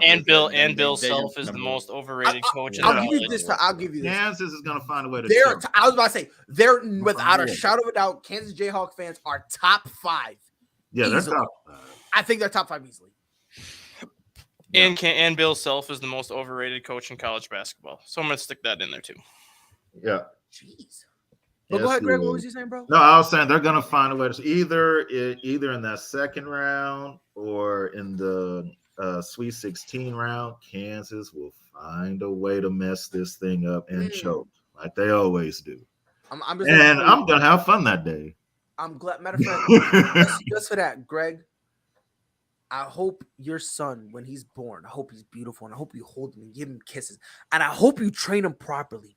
I want you to throw all types of Duke propaganda in this young man's face, and I hope and pray I hope he picks Kansas State as his. I hope he picks Kansas State is fine. And I want to double down on it. I hope he looks at you in the eyes one day, preferably at his wedding day, when you're saying, "I'm proud of you." And I want him to look at you. And instead of saying, "Thanks, Dad," I want him to say, "Dad, Coach K is overrated." I want your son to say that in your eyes. But I don't want him to do it when he's young. No. Greg gonna say, "Pay for this way yourself." I think Greg. That's what Greg gonna say. I think Greg would have a heart attack if that happened. Yeah. This way yourself. This is out of you. Greg gonna go like, huh? Well, And then he gonna start punching desks and whatnot. He gonna start. Man. But we still got more show for you guys. But let me play a quick commercial. Ladies and gentlemen, we'll be right back. Get ready. This summer, the Arena League Sports is on ASAP Network. Tune in live on either the Tiki Live or Roku app, as well as your smart home TV.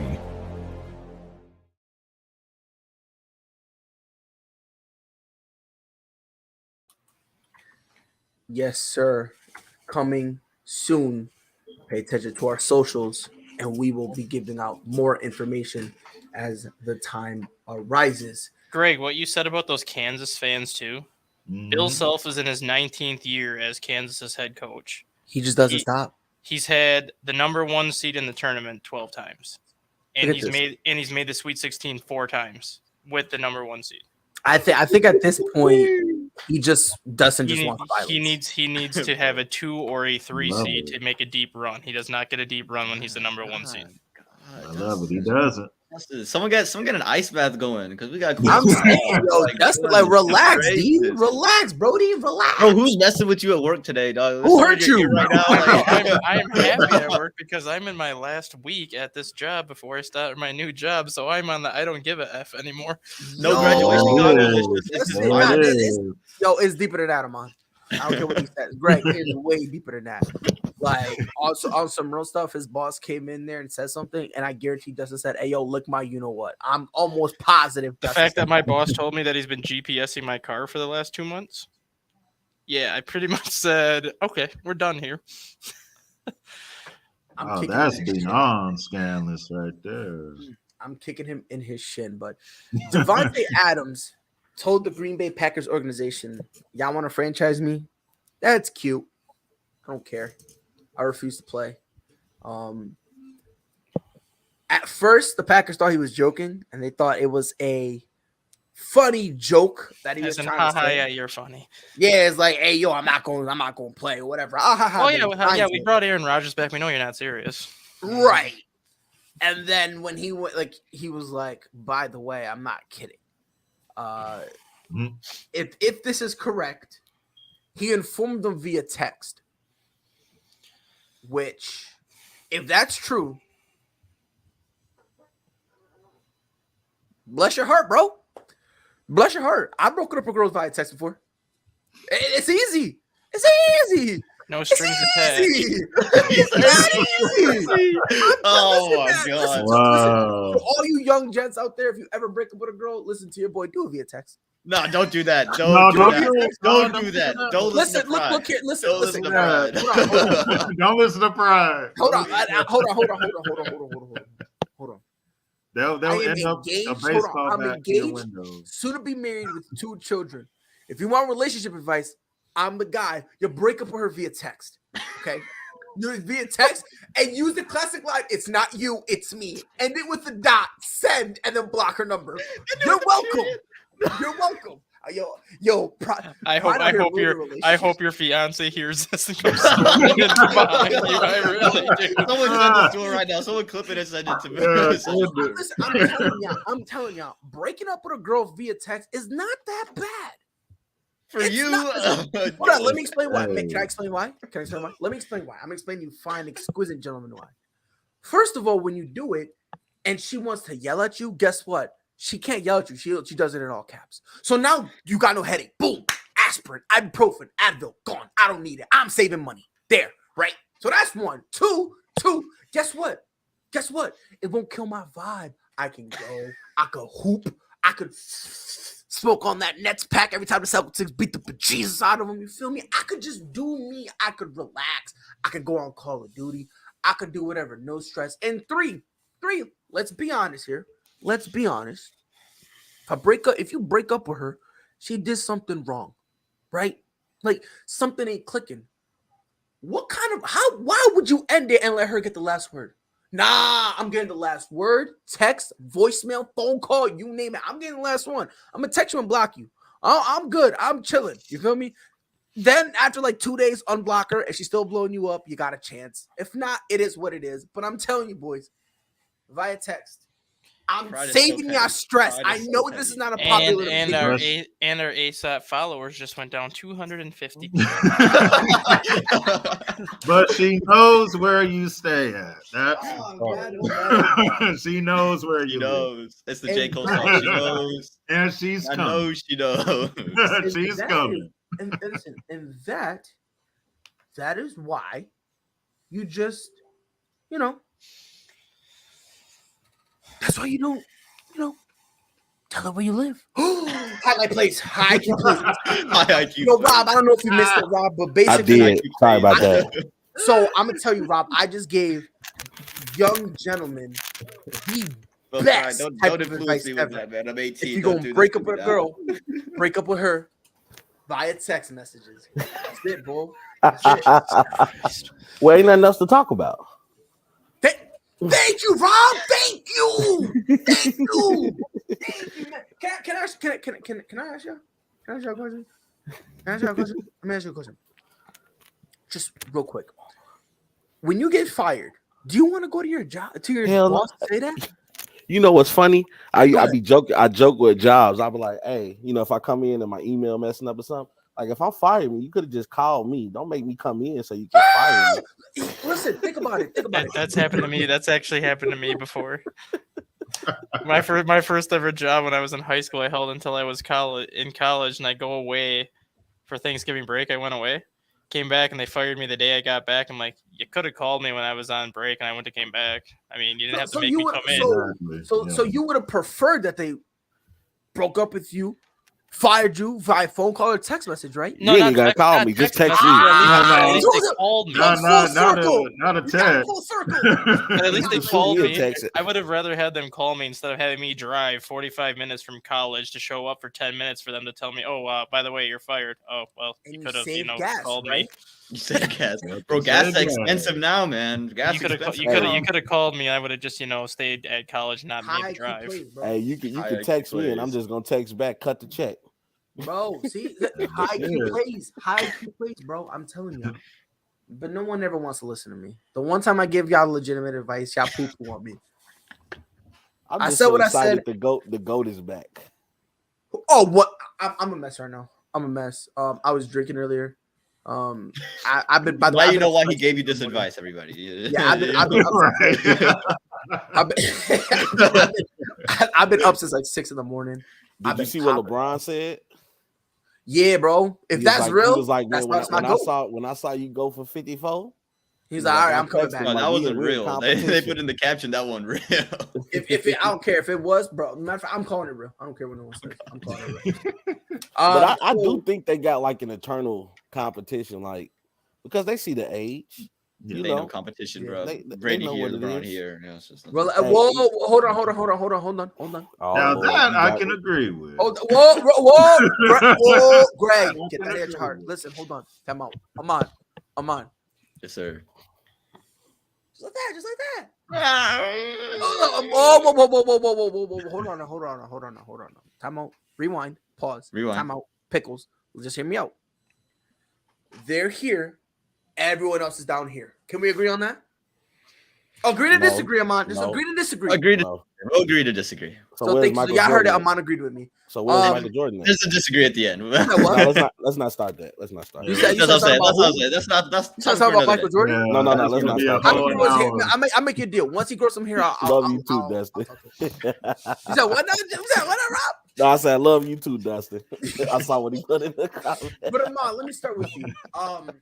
Devontae Adams, he wants a long-term deal. However, him and the Packers organization, they are just ridiculously far off. I'm pretty sure the only way they're not in the same zip code at this point. Not even close. Yeah, like supposedly, how far they are is not even something that is even remotely feasible to be able to fix. So here's what I don't understand. And I said this earlier in the show. The Packers cut Zadarius Smith to free up $15 million in cap space. An hour later, they re-signed Preston Smith for 4 years at $54 million.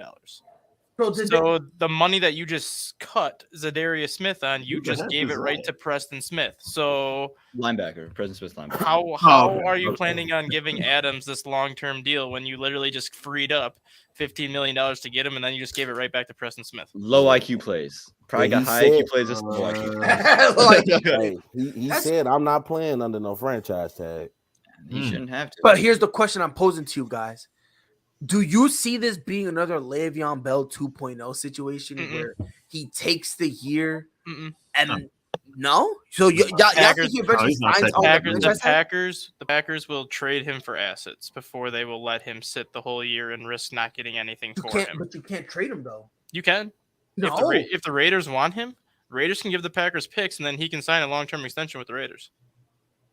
Oh, so you're talking about like a signing trade? Yeah. Does he even want to go to the Raiders though? Because didn't he say he wanted to play with Derek Carr? Yeah.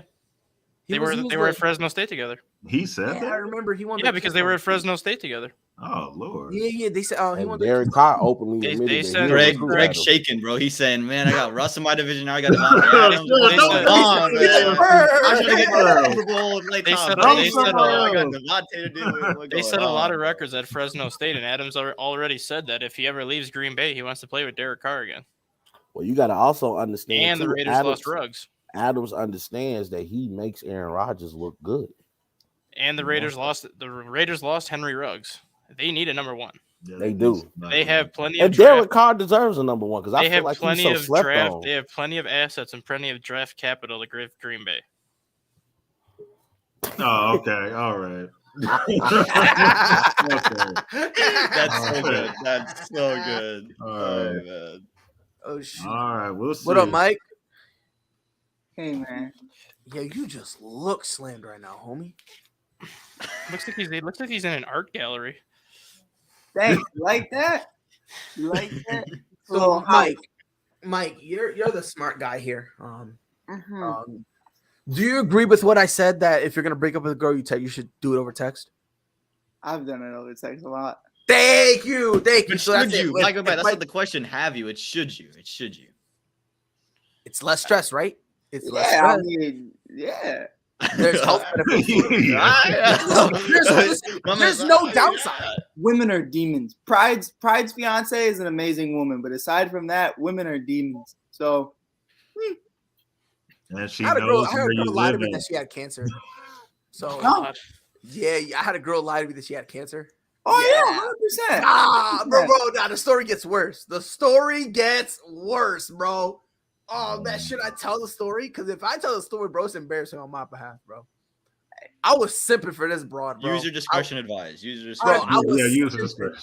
I was simping for Come this on, broad. it's lovely to see you though. I haven't seen you in months. I'm on spring break. I don't got morning classes, so I'm I feeling miss good. you so much. I miss you so much. I miss you too, Mike. But Mike, Devontae Adams, he used to play for the franchise tag. They did everything. They just released Darius Smith. I love that shit. I love To that shit. Only give that money to Preston Smith. Yeah.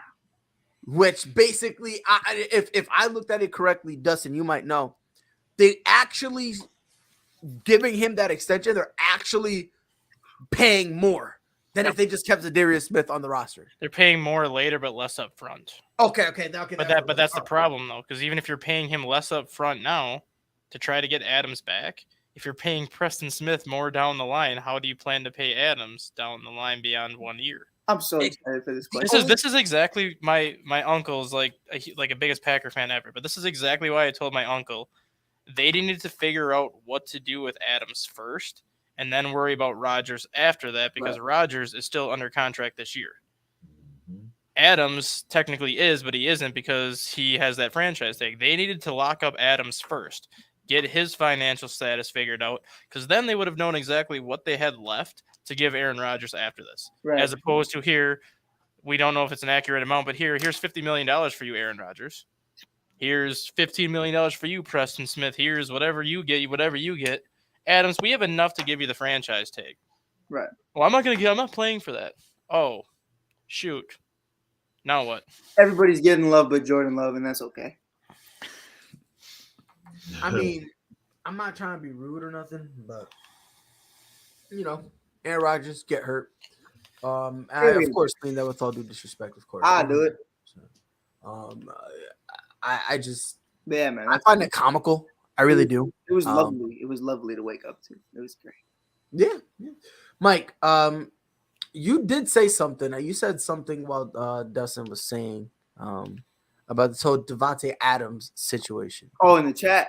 Yeah. Yeah, 100%. And I said, basically, here's what it comes down to, guys. Like, this is a bad look unless your QB1 sets that tone that this is okay. That this And is he set that tone, and Rodgers has set that tone for the last 3 years. very well so. And the front office has allowed it. So it's kind of like your manager is acting like a dickhead and just say you worked at UPS or FedEx. handle the package carefully. If your manager says, F that, and just chucks a package into Or if he says handle it carefully and you're just watching him like chuck it across the floor Right. and like And pitch it's it, like, like- oh, okay. It's like, all right, I guess this is what we do now, and it's acceptable because you're setting the tone. You're QB1. You're setting that tone. I have not heard Patrick Mahomes. I never heard Patrick Mahomes say one thing about his contract ever. No. Ever.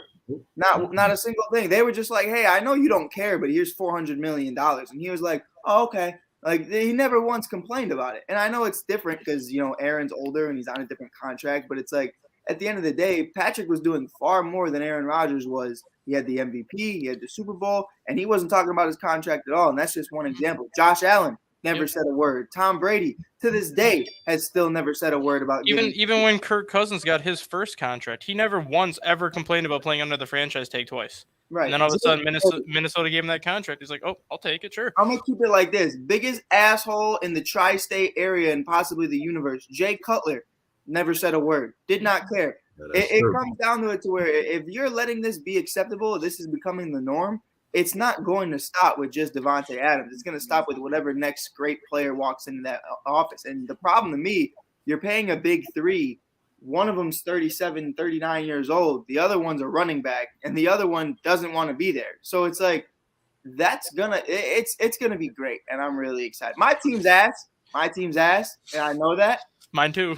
But it's going to be great, and I can't wait for 2024, 2025. The funny Mike, don't worry. The funny thing is, that's the one thing. I mean, I've respected Rodgers and the abilities that he has, but the reason why I hate Rodgers as much as I do is because of how arrogant of an asshole he is. Right. And his arrogance now is trickling down through the rest of that franchise, and you can see it with Devontae Adams. Right. First 5 years that Devontae Adams was in the league, he never said anything.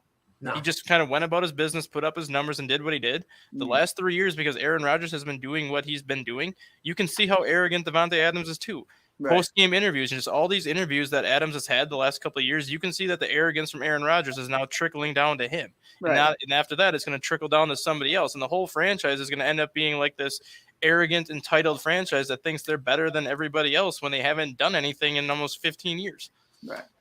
Yep, and it's kind of funny to me. It's I like hilarious. It's hilarious because I said this before, and nobody wanted to listen to me.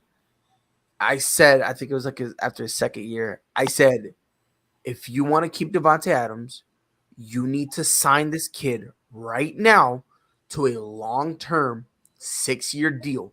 Should have did it last year. Because, think about this.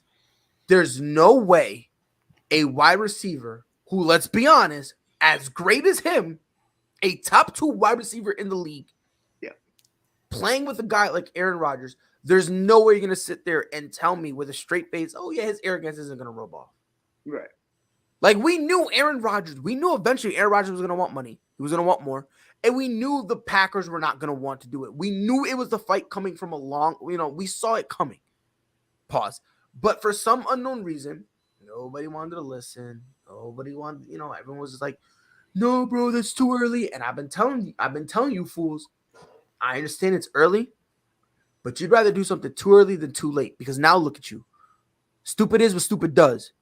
And I'd be stupid to let this kid walk away because, I don't know, but guess what? They might have to let him walk away.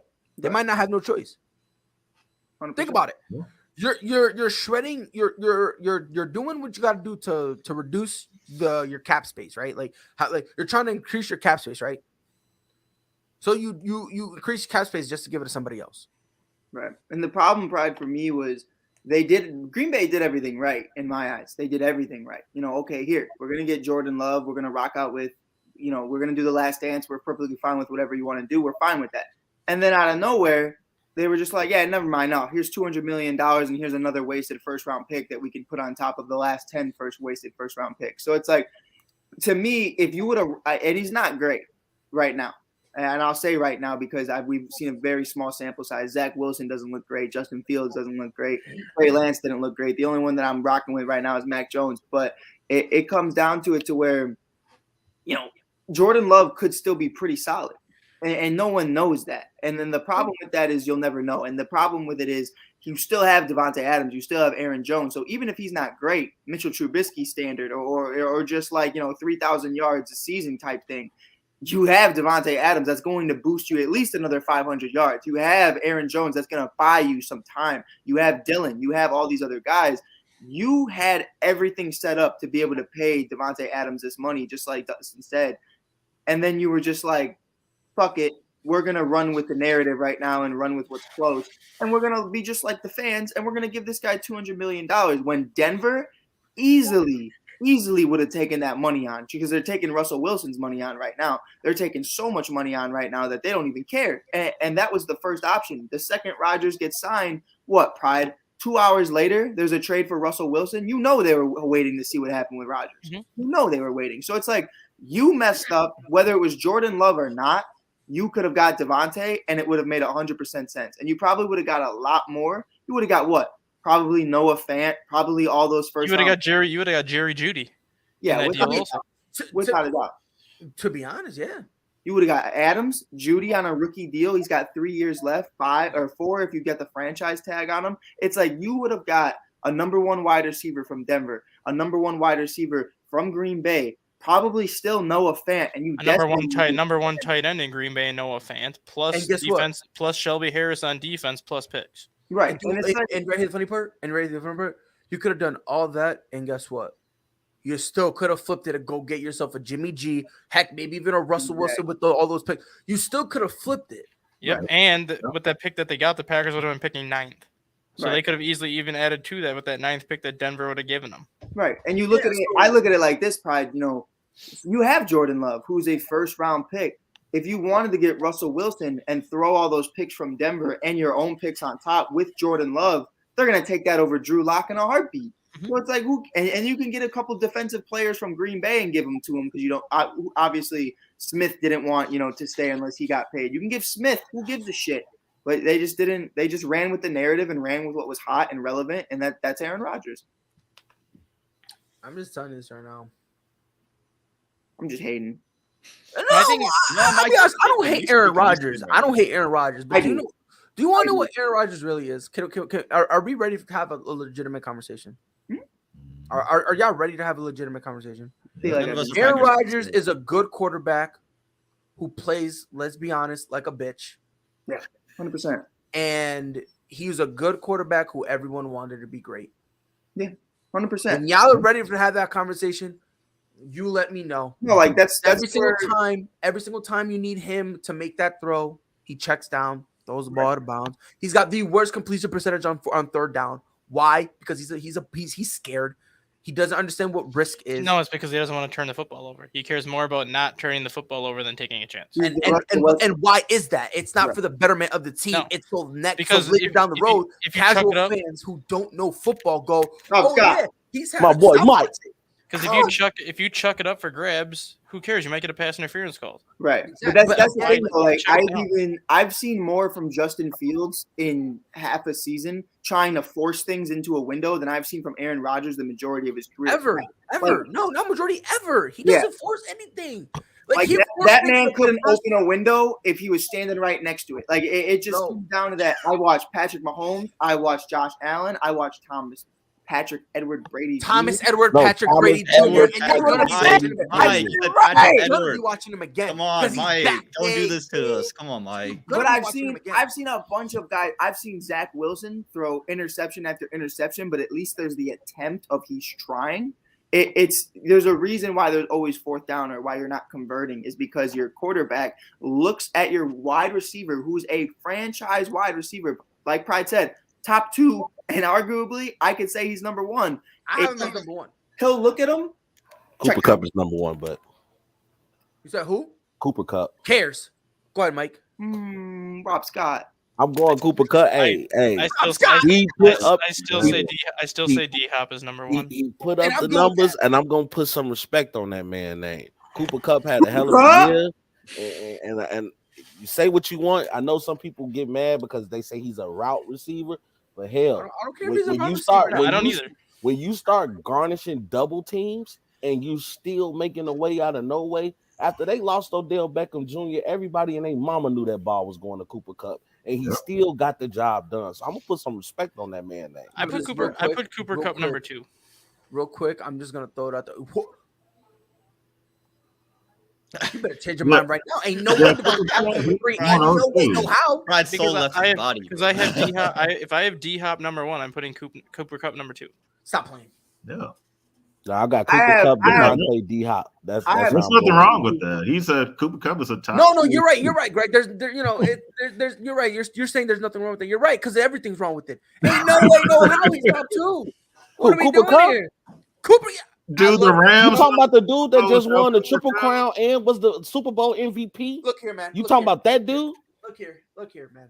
Look here. Come on, I'm- Rams don't win the Super Bowl without Cooper. Listen. Kupp. You know what? I can't listen to Pride because it's the same Don't dude that think. listen to me. I'm It's the not same talking to you. dude that I got think. other people on the panel for a reason. Man, it's the I got same the- guy that think Carson Wentz is a god. Who said that? Free Carson Wentz. Yeah, if y'all don't respect Carson Wentz, let him go. Trash. Carson Wentz been trash. Wait, hold on. Who's your team again? The Bears. All right, the finish Bears. 500. Maybe you can Shut highlight up. the boys. Stop talking to me. You stop talking to me. You leave it Until then. alone. By the way, just real quick before I go on my whole soliloquy, ASAP, I demand that Mike gets drug tested.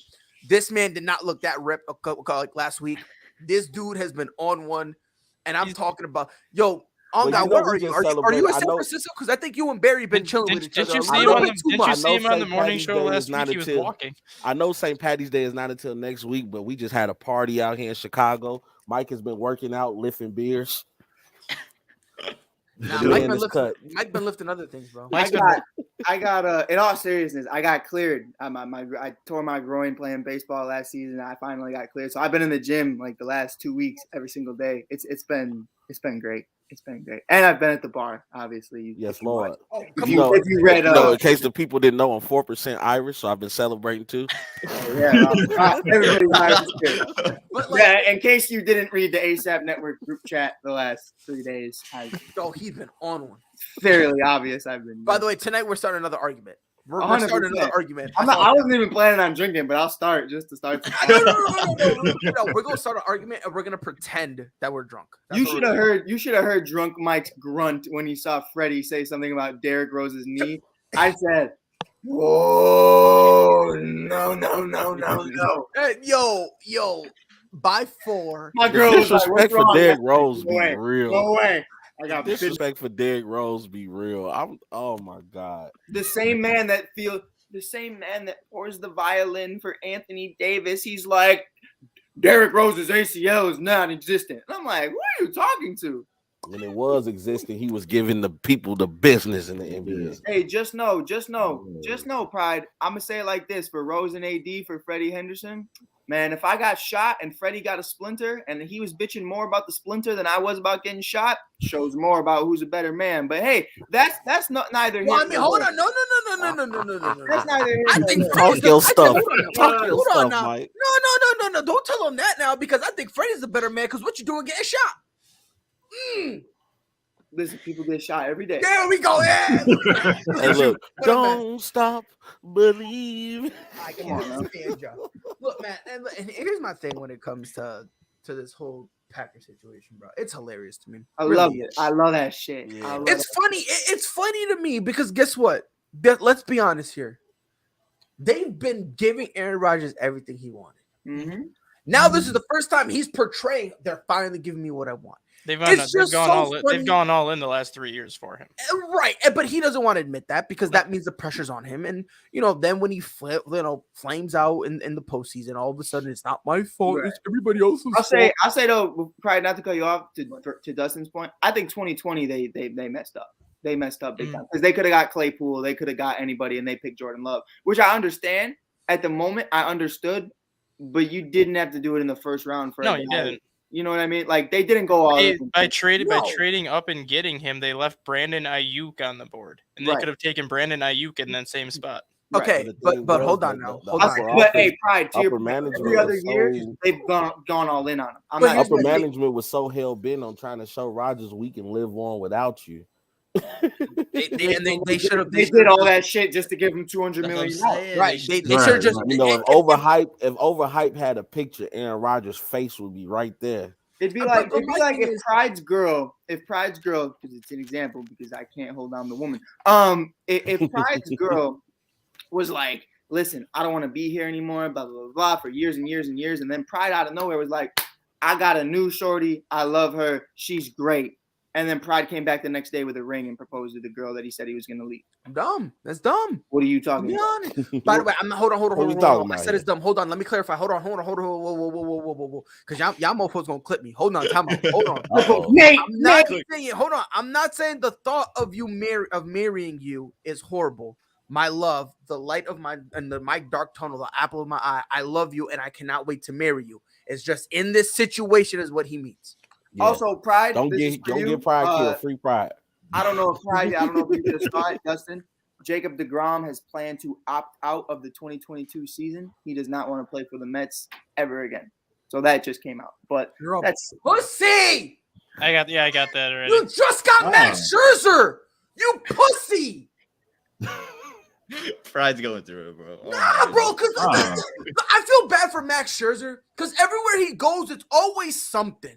He goes to the Nationals, they treat him like shit. He Bryce goes Harper's to a the Dodgers. dickhead. Like, Yeah, bro, like in Detroit, they never really loved him. They were like, oh yeah, we got Max, but Justin Verlander, so he never got his love. He goes to Washington, they treat him like crap the whole time and never treat him as the true ace he was. He goes to the Dodgers, and the one time he gets attention, Trevor Bauer decides to be like, let's make 50 Shades of Grey a reality. So then he doesn't get his attention there. Then he goes to the Mets, and then he goes, I'm here to play with Jacob deGrom. Then the clown, who I love, who I think is the best pitcher, who I hate the state of New York, but he's the only dude that I will actually protect and go. He decides to go, oh, now I care about my safety and well-being. Now, when I finally got pitching help, when I finally have the pressure off me, now you care about your safety. Max Scherzer needs to demand a trade.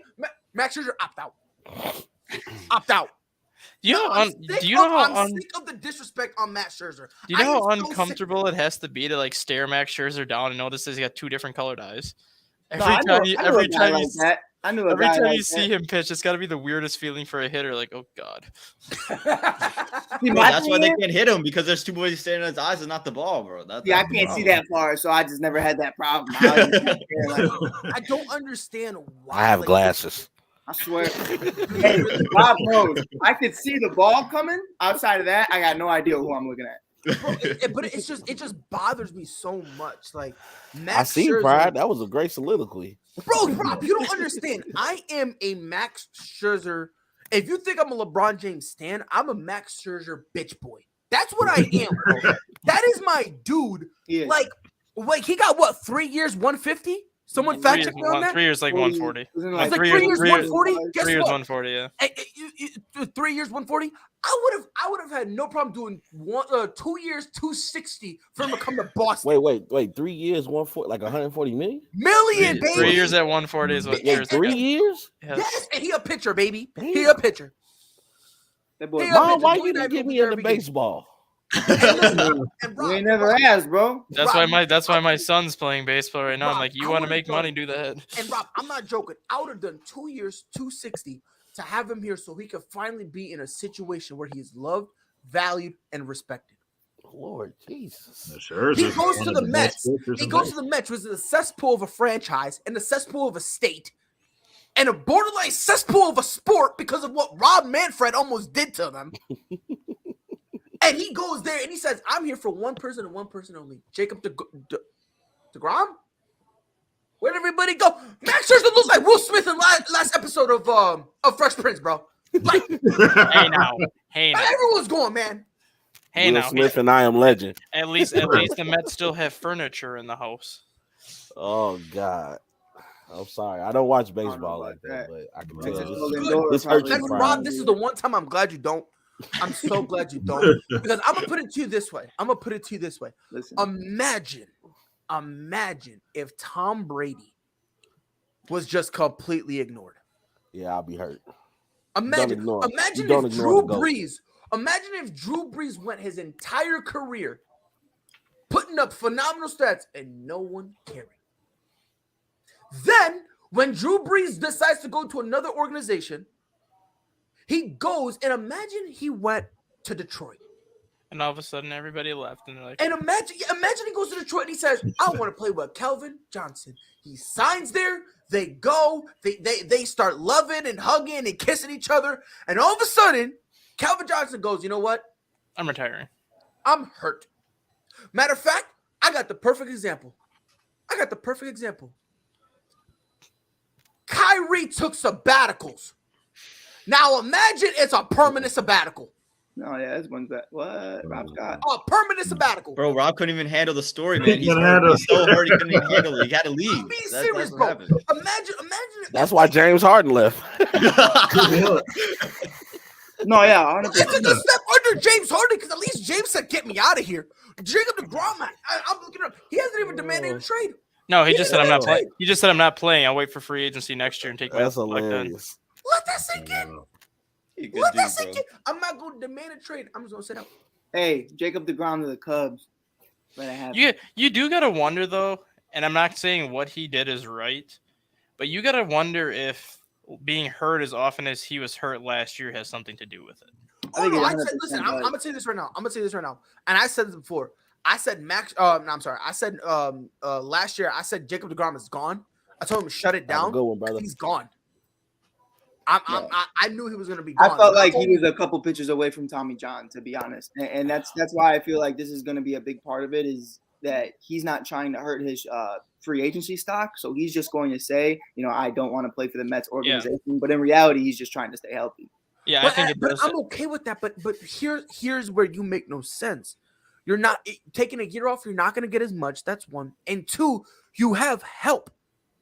You have help. You lost Noah Syndergaard to the Angels and replaced him with Max Scherzer. No, right. If that's But not you an also- upgrade, then I But don't you know what to also tell but you also lost Marcus Stroman, What? who went to the Cubs. But you it lost- doesn't matter. you That lost- doesn't matter because it's not like Marcus Stroman was going to be the number No, two. but you lost He was gonna Javier. be the You number lost three Javier regardless, Baez, who you traded for last year. which he was you had- leaving anyway. You had Francisco Lindor. No, who he had a was worse not. year. No, he said he No. wanted to stay in New York. He said No, he Ba- wanted to Baez stay was- in New York. No, Bias was saying that so he would get paid, and when New Baez York was wasn't going to, probably- that's yeah. when he decided to. No, Lindor was the one that I'm shocked left. No, I Lindor's thought- still there. I thought of both of them. Oh, I'm sorry. No. Lindor was the one. I'm sorry. Lindor was the one who said that he's considering moving, like he's considering leaving. How can he when he just signed a 10-year, $300 million contract Oh, last year? he could do it. He could definitely do it if he wanted to do it. I was about to say, like, listen, bro, this ain't the NFL. This ain't the NBA. Motherfuckers can move. Yeah, he can't move till year 3 of his contract though, because Oh, of year 3 is when the opt-out comes in. No. It's not an opt out. No.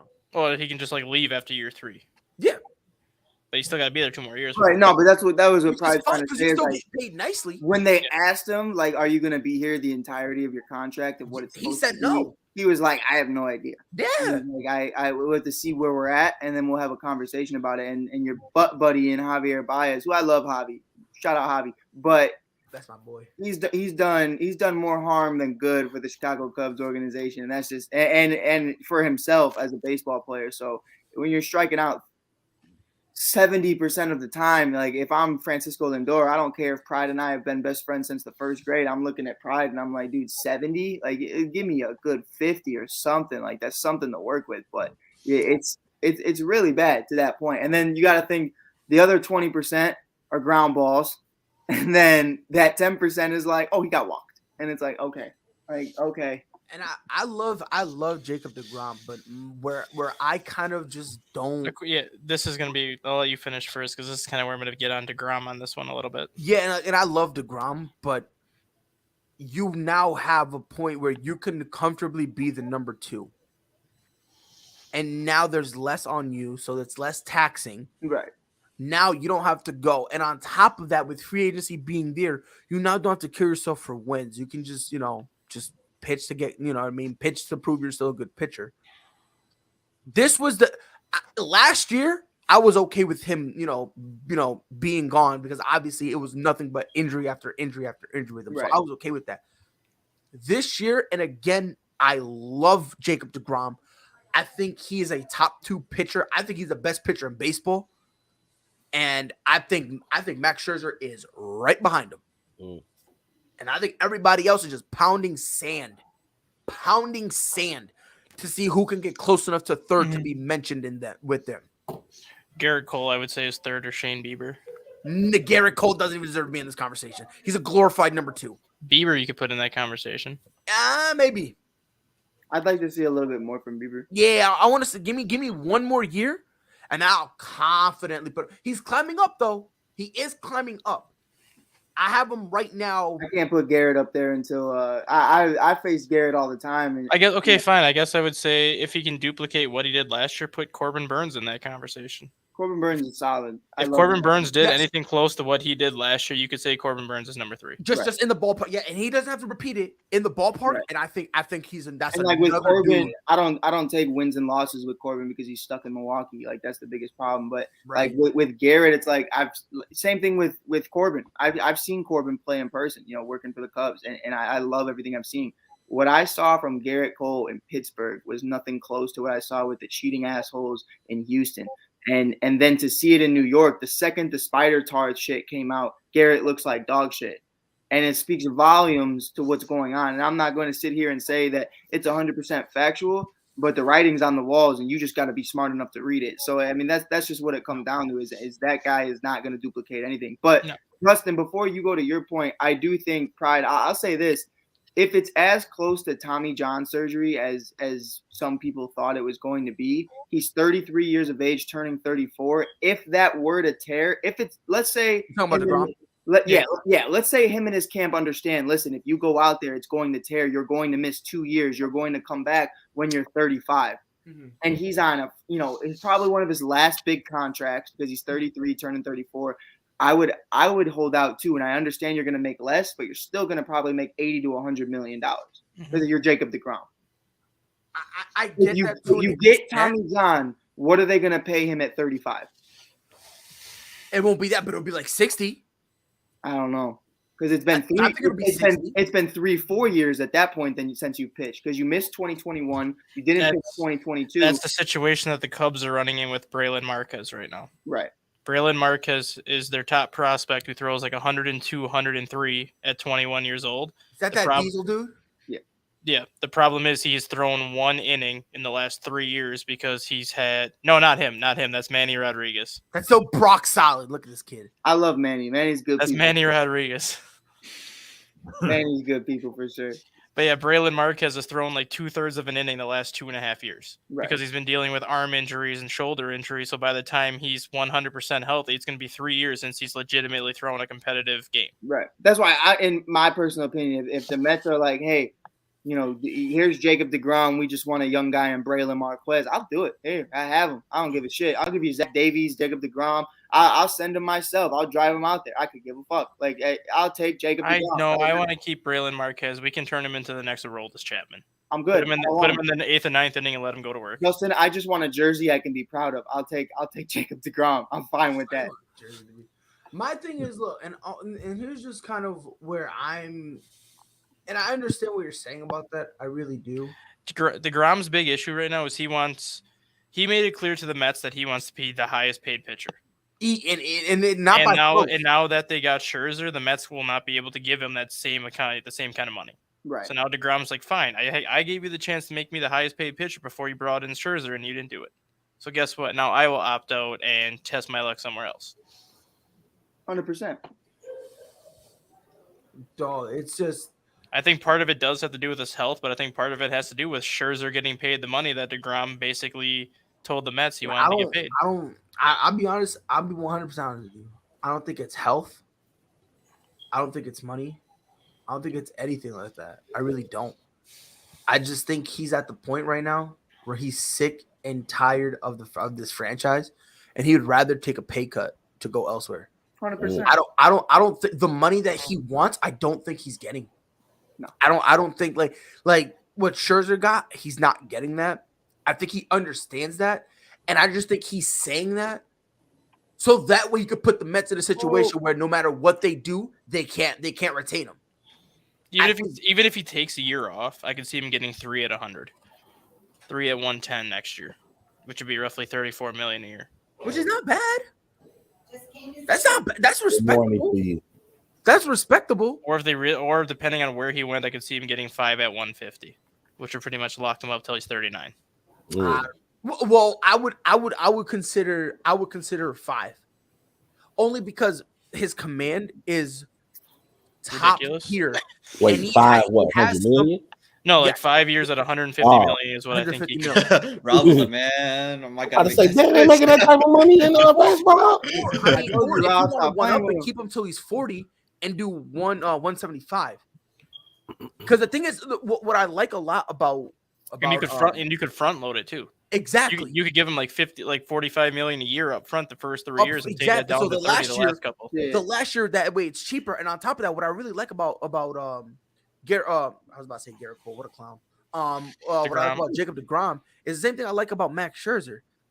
If they can't start, they have good stuff to come out of the bullpen. They have great stuff to be closers. And Dustin, if I'm not mistaken, aren't the Mets still paying someone that hasn't been on the roster for like 6 more years?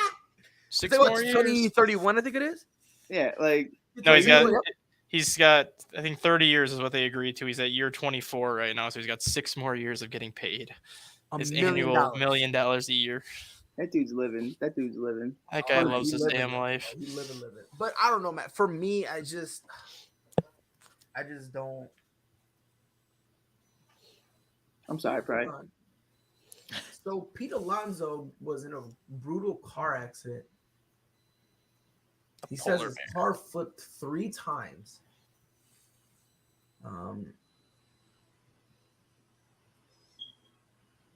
So his car flipped 3 times. He'll be back on the field tomorrow. Yep. Oh, so he's good. Go. Well, he's that's why his nickname's the Polar Bear. All right, it's gonna take a little bit more than his car flipping over 3 times to keep him off the field. Yeah. What a goat. I just know, So since Mike decided to greet us with his awesome presents, hi Dustin. I want him to kind of give his take on our last topic with the new baseball schedule that starts next year and what his thoughts are on it, because I think it's a long, long, long time overdue. Yeah, I mean, Dustin, I'm not gonna lie to you. I'm gonna be very honest. Baseball is my thing. I work for the Cubs. I've been drunk all weekend. I have no idea what you're talking about. so obviously, you know how the baseball schedule works now, where you play everybody in your division 19 times, then you play the rest of your league 6 times, and then you play one interleague division every year for 20 times. Yes, sir. I'm with you. So starting in 2023, they are going to a balanced schedule and doing it exactly how the NBA and the NHL do it, where you're going to play every team in Major League Baseball. So instead of 19 division games, it goes down to 14, where you're going to have 7 games at home and 7 games on the road. I love that shit. And then you're going to play the NL East 6 times, 3-3. The NL West 6 times, 3-3. The Cubs would get the White Sox every single year 4 times, 2 at their place, 2 at our place.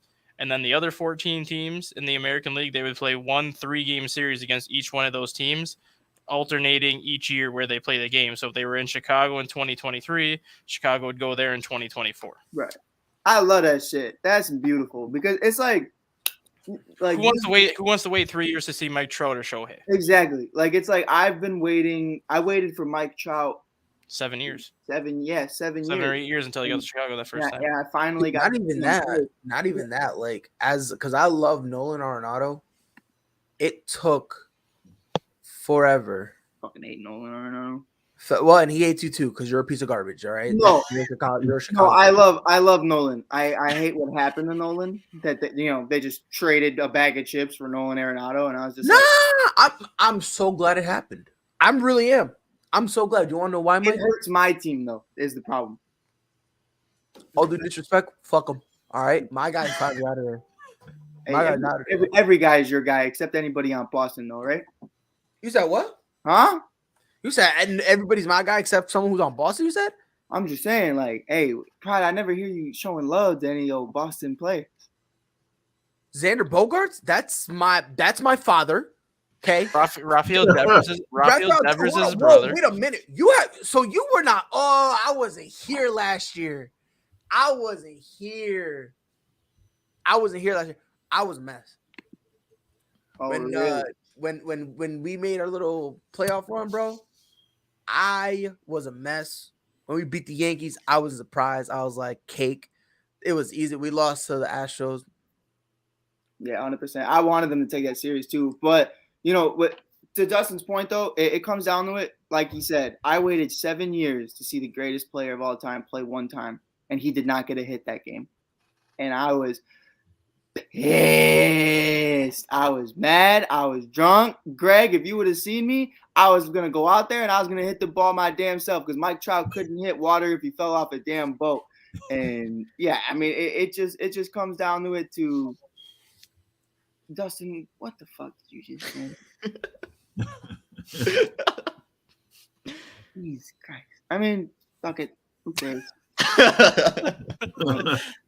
They suck. It's fine. It's You fine. guys are yeah, I know you guys suck. You're a poverty franchise. Probably franchise. Yeah.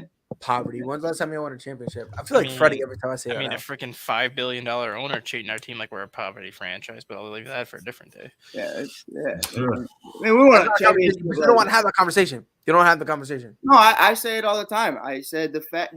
Hey, you know what? I'll say it on here because they just rehired me, and I hope they fire me because I don't care. I'll tell you like this: when I got let go from Wrigley Field, my goodbye notice, my goodbye letter in front of everybody that worked there, they were like, "Mike, I'm sorry, we have to let you go, blah, blah, blah." And I said, you know what? You couldn't pay Rizzo. You couldn't pay Bryant. You couldn't pay Baez. Why should I expect you to pay me $15 an hour? And then I walked out. But what I said holds true. You won't pay a single person except the people that don't deserve it. Jason Hayward gets $200 million to do nothing. And then it's like to stand out there and catch a ball in right field, the most unimportant position on the entire team. And I don't care what anybody says. If it's center and left, I respect it. If it's right, you're probably the worst hitter on the team. That's the reality of the situation. And I know that. Except if you're Sammy Sosa. I mean, yeah, but no, I don't know. I don't think right field is the worst hitter. I think you're the worst fielder. Yeah, no, 100%. Right field.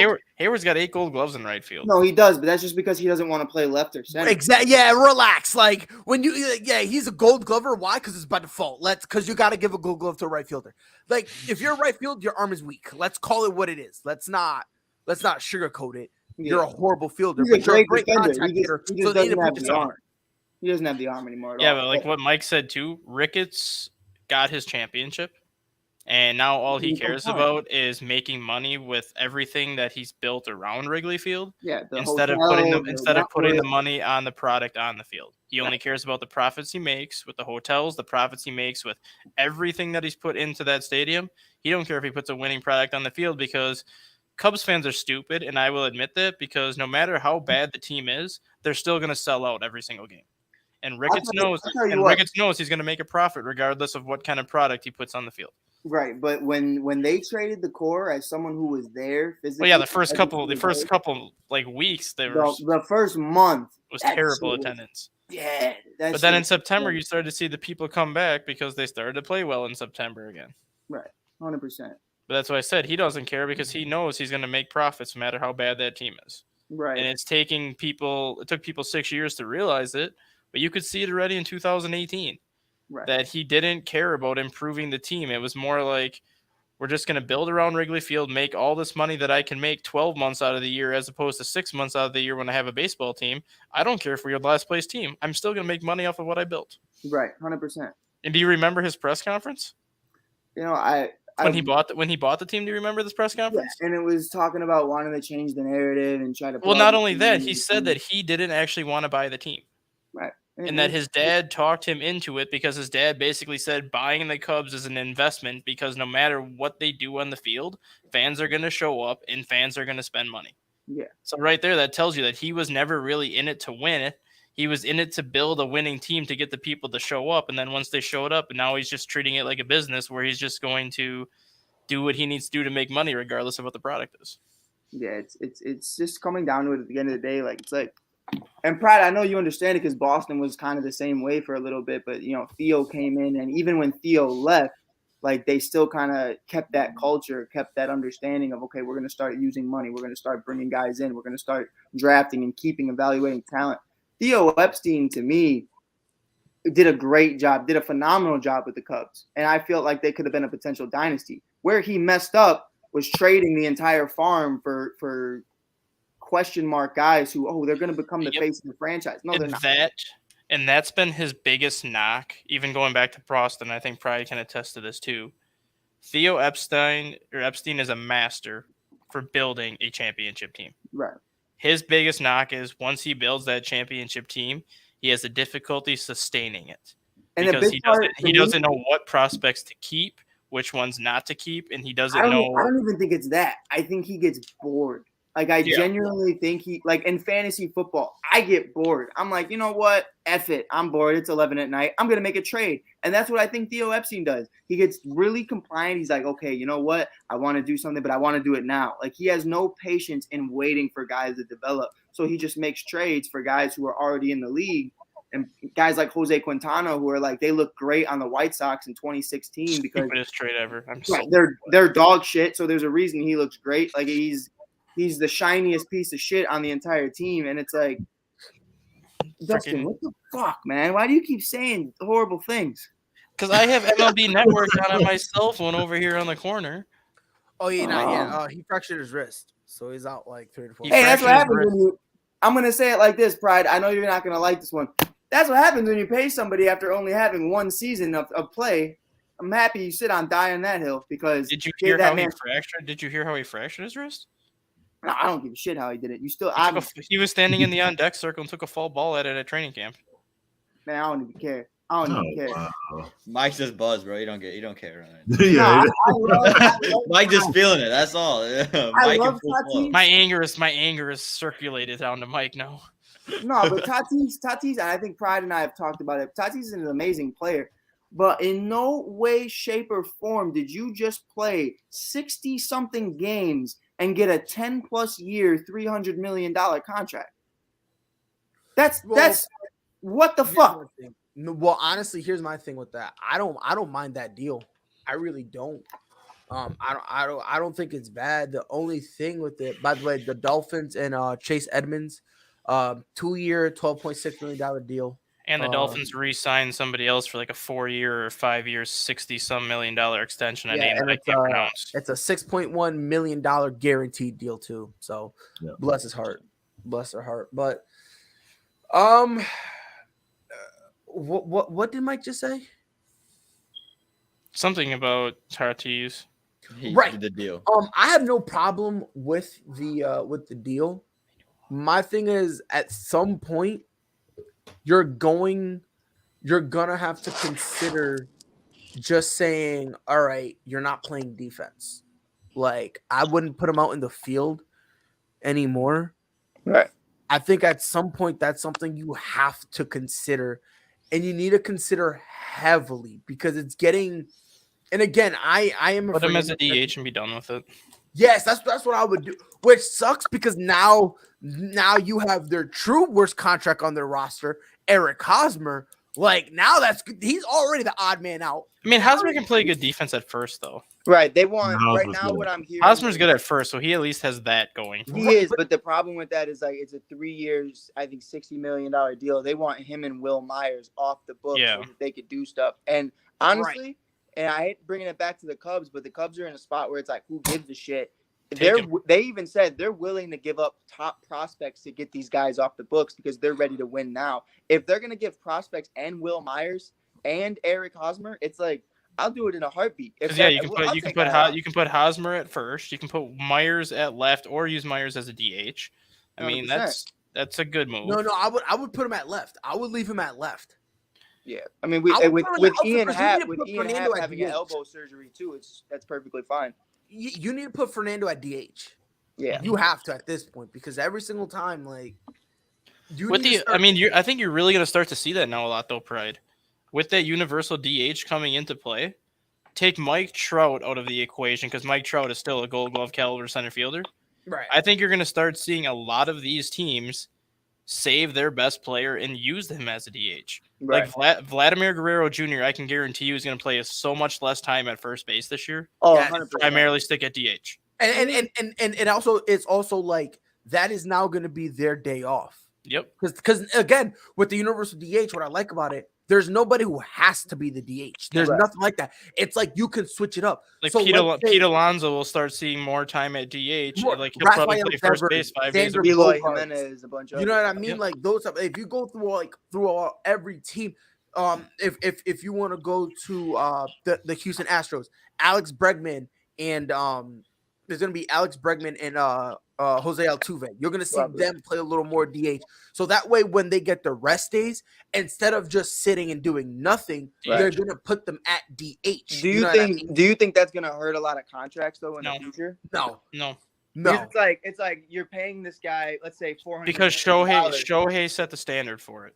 right? Shohei but pitches once a week. Shohei's also pitching 99 miles per hour. Yeah, I know, but I'm just saying, he's pitching once a week, and then the other 4 days he's a DH. So I think you're gonna start 100%. But the problem with that is for me is okay, Shohei is this generational talent who's potentially winning a Cy Young at some point. He can hit up over 300 if he wanted to, knock over 300 home run or 30 home runs a season.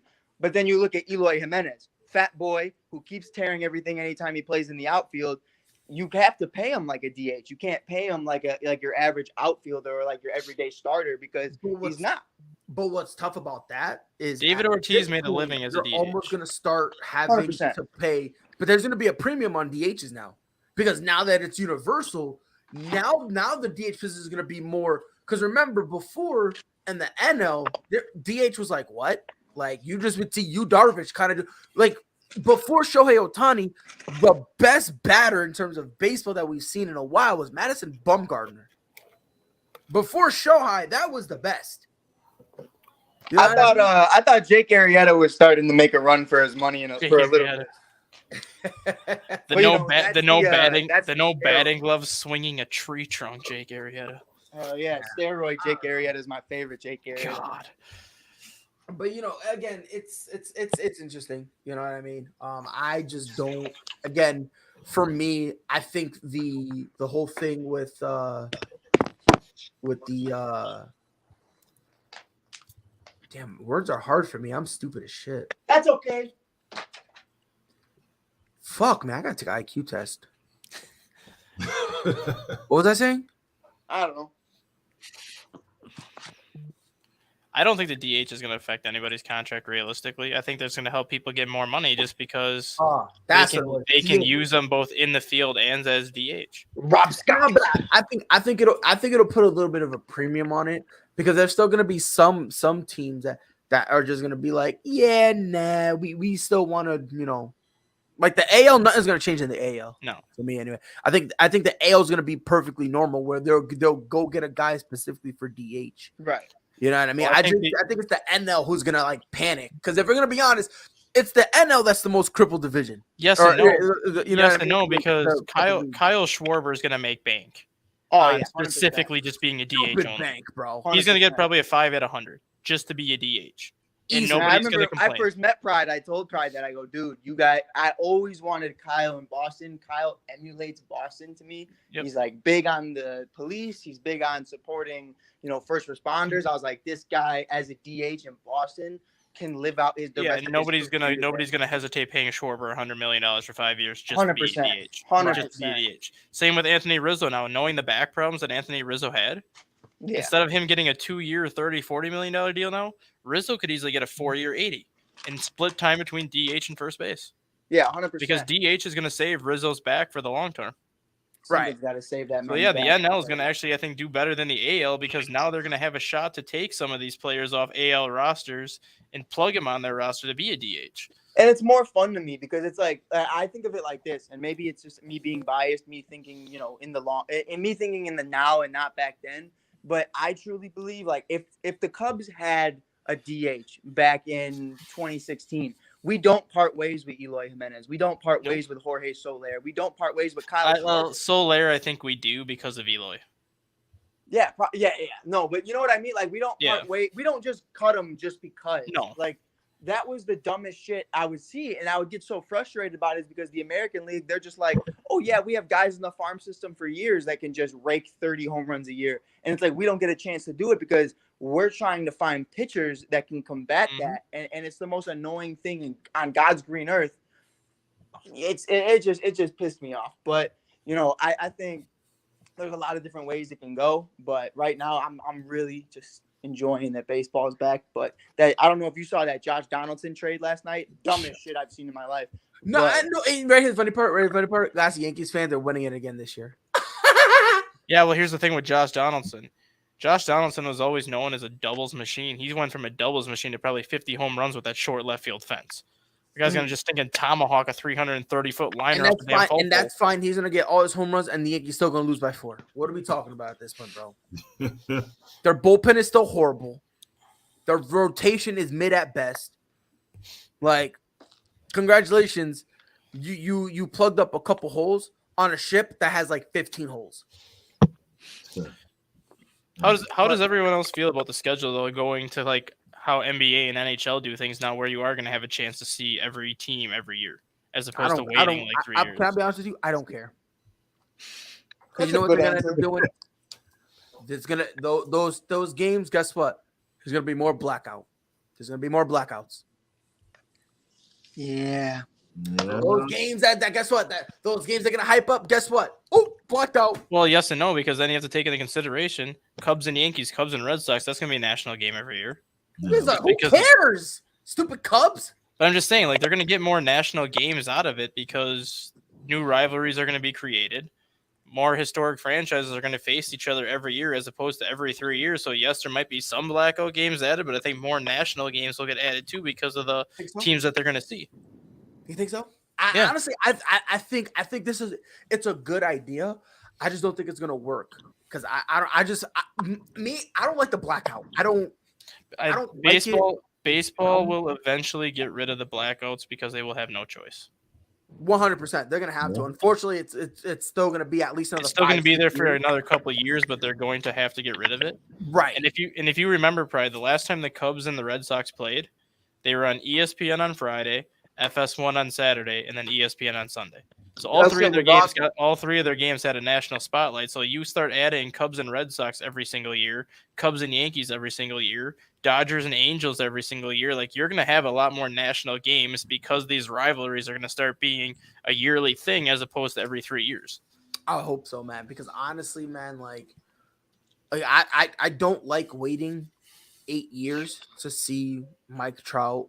And that's exactly why, like, I have to know, watch like- the White Sox just as much as I watch the Cubs because I like watching Mike Trout. Exactly. I like watching some of the teams the White Sox play, like the Red Sox, the Blue Jays. So, like, whenever the White Sox are playing those teams, I have to watch it because I like a lot of the players in the Blue Right. Jays. I like Mike Trout. Now, I can just watch the Cubs and not worry about the White Sox because the Cubs are going to get the same teams the White Sox face. Right. And it's like, for me, like, I got 3 teams, and 2 are just, I like them just because I like them. But the Cubs will always be my heart. I'll never go to another National League team, but Boston's my number 2 just because I'm Irish. And I like the Blue Jays. I don't know why, but I've always liked, ever since I seen Bautista do the bat flip in the playoffs. I guess the Rangers when he threw Yeah, it. I was they were like- so loud, the camera was shaking. I was Oh. like, you know what? I don't know much about these guys, but I'm rocking with them till I die. And I wanted to see Bo Bichette. I wanted to see Vladdy. I wanted to see all these other guys play. That's where And I I'm had going to go- be in a week. Right. I had to go to U.S. Cellular, though, and I'll continue to call it U.S. Cellular because I will not call it Guaranteed rate. Refuse. But I think I got to call Miller Park. Miller Park. I'm not calling it American Family Insurance Field. Exactly. And it's just like with the Lakers. Like, dude, I'm not calling it Crypto Center. Like, it's not happening. But it's like, to me, I had to go to White Sox Park. I'm wearing a Cubs jersey. You won't call it the Crip? The Scott, you wrong for that. You wrong for that. Hey, look. We'll say it like this. You know, Mike, we from Chicago. We don't call it the Willis Tower. It's the Sears Tower for all time. On the gang. Always was, always will be. I remember, I'm still mad about it. I still got my art project from like 5th grade. I had to make the Sears Tower. And they were like, I know one day my kids are gonna be like, what the hell is that? And I'm gonna be like, that's real. That's what that is. That's real. Look at this man. Look at this man. My bad.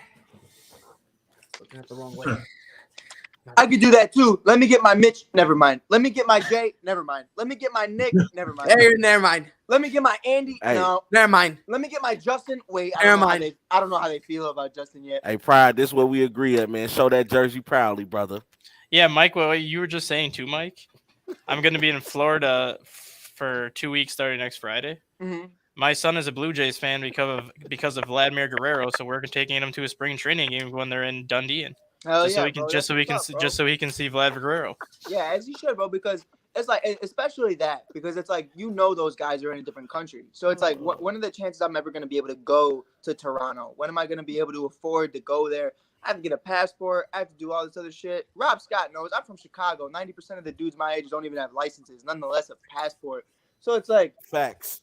like what do you want me to do? What do you want me to do? So it's like now that they're going to be coming here every other year. That's amazing for baseball. I feel like. What else is Hey, amazing? Brian, I think this is the one GOAT we can agree on. I don't know. I think I'm pretty set on Tiger Woods being the GOAT of golf. Yeah. Yeah, he's also the GOAT of crashing Oh cars. no, I can agree with that. 100%. NASCAR 360. He's great at that too. Ah, man, I don't. Am I immature for saying that? He got that rolling cage added in. For real? No, probably. If Tiger Woods manages to come back and do another event, win or lose, it's going to be considered one of the greatest comebacks in It'd be sports. Unbelievable. 100%. Even if he doesn't like you win, better come back. Tom Brady retiring, then coming out. As long as he would make the cut, it would be considered the greatest comeback. Y'all want to know? Y'all want to know the final reason I hate LeBron James is because Tom Brady even said that LeBron James is the reason he came out of retirement. That's not true. It's a fake thing. Don't worry about it. We're believing it. We're believing it. That's it. Is so it what? fake though, Amon? Yeah. Under the post it said this obviously isn't real, but it'd be crazy if it was. No. Hold on. Time out. If we can blame the president for high gas prices, we can blame LeBron for Tom coming back. Pride. It doesn't matter if it's true or not. Pride. Keep spitting, bro. Keep spitting. I'm just saying, bro. I'm just saying. Let's have a conversation and enjoy the fact that we are living in an age where the two greatest players of all time in their respective sports are still active. Rob, I don't care what your opinion is. Greg, do not disrespect LeBron James. Amon, you stay over there and let me and Bron have fun. Mike is a faker because he'll disrespect LeBron, but then post he's the only NBA player in NBA history with 30,000 points, 10,000 assists, and 10,000 I love more. LeBron. So get out of here with that. And Dustin, I don't know, man. You scare me. I think you low-key might start disrespecting that you might start disrespecting. You know what it is? You know what it is, Pride? I've said this clear in and day out. I say it every day. I don't hate Bron. I love Bron. But I hate Bron fans with a passion, and I can't stand them. The same way I can't stand Michael Jordan fans. I love both of them, but I can't stand their fan bases. I can't. Brady fans I can respect because the shit they be talking because he is perfection. Perfection. Like LeBron. He is perfection. You can get mad. Perfection. LeBron is perfection. A 40%. Yeah, 100%. Do me a favor. I need someone to let me know when is the last time LeBron James made it as an 8th seed with a sub 500 record to get swept in the first round. Never. Jordan did it twice. When is the last time Michael Jordan carried the team to the finals? Never. Ever. Because I remember the first time he made the finals, his job, because he was such a great defender, his job was to guard Magic Johnson. And what happened? Magic Johnson put a triple-double on his bald-headed self and had him crying. Gave him a loss, had him crying on the sideline. I don't have enough help. Listen here, bro. And Phil Jackson went up to him and said, "You're a grown man. Shut up." He slapped him and said, "Scotty, go do what Mike can't do." And he guarded them 94 feet. And that is the reason why they won game 1. I don't care what nobody say. Listen, bro. I don't care what nobody say. Michael Jordan. Rob, you're not coming in here, bro. I had to fight a word. Rob. It's like the text message to the girl. He's got to have the final word. That's it. To bring it full circle, that's why he texts the girls because you know what? Tom Brady should have came back with a 4-5 jersey. 2-3, not 2-3. It gotta be 2-3. 2-3. He should. No, He's back like Jordan in 2-3. '95, baby. He won 2. You make it 2-3. That's all it is. Nah, bro. I'm telling you this right now. Listen, man. Tom Brady should have came back with the number 8 for his 8th ring, but like this is. Nah, you know what he should have been. You know what he should have came with? Just the number 0. He should have just had the number 0 on his back. Hey, that's how many quarterbacks in the league right now better than him. Right? How tight do you think? How tight do you think Kyle Trask is right now? Heated. Bro, he's so happy. Bro, he don't got to play. He's like, yes, bro, you can see I'm a bust yet. You know what? It's a meme they put out there. This happened a while ago. It was with the Broncos when Peyton Manning was there, and it was like the end of the game or whatever. Brock Osweiler. And they wanted Brock Osweiler, and Brock got his helmet ready. Said, That's how Kyle Trask is. Like he was so excited. Dude, He hit him. I know for a fact right now, Brock Osweiler, Justin Fields, Kyle Trask, and Jordan Love are all in a group chat together, just talking shit, just talking straight shit. On God. On God. On God. On God. At least we can all agree on this. They're all in great situations. Why? Because they're not in Chicago. Yeah. We can agree on that. I'm sorry. I don't know what you want me to say. Ladies and gentlemen, this has been ASAP in the morning. It was a fun show. Amon, please feel free to drop in more often. I know you don't like me. I know you hate me. Right, but, right. School, you know, my just- school don't like you. That's all it is, man. They say we're putting classes all in the morning. So that's School all. is for suckers, Amon. You don't need it. Just kidding. It is, dude. But don't worry. It is. I mean, it's Oh, true. man. But this has been another successful episode of ASAP in the morning. Hey, hold on. Before we leave, I love I know paying Matt- $1,000 just to Matt get the Ryan house is mad. He thought he was actually about to be the best quarterback in NFC South. He's like, finally, it's my time. It's my time. Drew's gone. Brady's gone. And then again, Tom Brady Oh. just takes away his dreams yet again. That's just Hey, absolutely hilarious. Calvin played a role in that shit too. I love Calvin. I don't think he should have been suspended the full season. That's ridiculous. I I, mean, st- yeah, the full season is- I stick by what I said. One game no, for each I team, like but no, but I like that. I think that's smart. That's smart because now instead of just doing some arbitrary, they say, oh, "Okay, you bet 5 times. Well, that's how many games you're out. You bet 12 times. That's how many games you're out." You know what the I problem? prefer you know what the that problem because with now that is, that though? shows some type of consistency. You know what I mean? So let me ask you something before we leave. Does anybody think Devontae Adams goes on FanDuel tonight? Devontae? Yeah. Oh hell yeah! Yeah. I'm gonna tell you this right now. I'm gonna tell you right now. The next time he goes up to them, he has his phone in his hand, and this is what he does. FanDuel account set. No. This is what he's doing. He's going like this, and he's betting. Does Devontae Adams resign? He's going balls to the wall, and he tells them, "This is the deal I want. Are y'all No. giving it to me?" And they say no. He goes, "Okay, bet, no." And then he stitches himself out. By the way, I just bet that I'm not coming back. he'll bring the phone to him and be like, Packers odds with Devontae, Packers odds without Devontae. Which one are we gonna bet today? Just like that. Yeah, I mean, if he gets suspended, hold on. If that happens and it comes back next year, is the franchise tag still on him? It works. They would still have to pay him. Hey, yo, Devontae, preseason, punch Do your somebody, thing, my boy. Go punch somebody. Go punch Jordan Love. He's expendable. Oh Peace- God. Piece him up. Go punch Everybody Brian else eating Gutekunst. this shit out of Jordan Love. You might as well. Go And punch that's it, Brian. bro. Go punch Brian Gutekunst. I punched Aaron. To be honest, you started this. How much? They probably have swung at each other in the past. Yeah, they I honestly wouldn't doubt it. But I know Aaron wasn't the one throwing hands. I know Devontae. No, definitely. on God, Devontae. Aaron got beat up. I don't care what no one thinks. Aaron didn't throw no hands.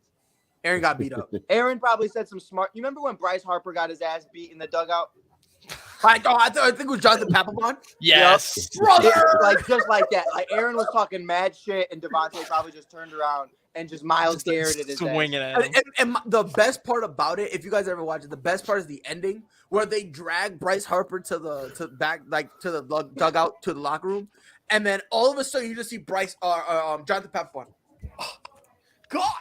And then he's just watching the game again, like, wait a minute, what the hell? Like he's literally, he's got his foot up, like, I can't believe you. And how much you want to bet when Jonathan Papa got back to that locker room? He got a wooden bat beaten across the back of his butt. He probably did, bro. He probably did. Hitting the franchise player like that, Jesus Christ. Nah, regret nothing.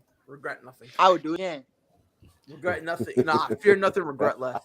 Can you imagine if that would have happened to Mike Trout?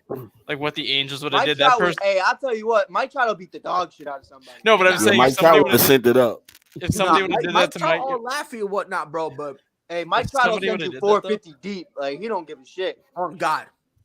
if somebody would have did that to I think Mike Trout, that that person would have was- been escorted out. Y'all ever Hey, played Mike those, would have sent it up. y'all Oh, ever yeah. seen play those Mario games, bro, where it's like sports with baseball or whatever, and they have like Yeah, Donkey yeah. Kong and whatnot? Mike Trout is Donkey Kong. He's sending that 450 with his dead fist, bro. He's sending it like, He going straight Super Smash Brothers. oh No, God, bro. On Mike God. Trout plays MLB Slugfest when he's at home plate. 100%.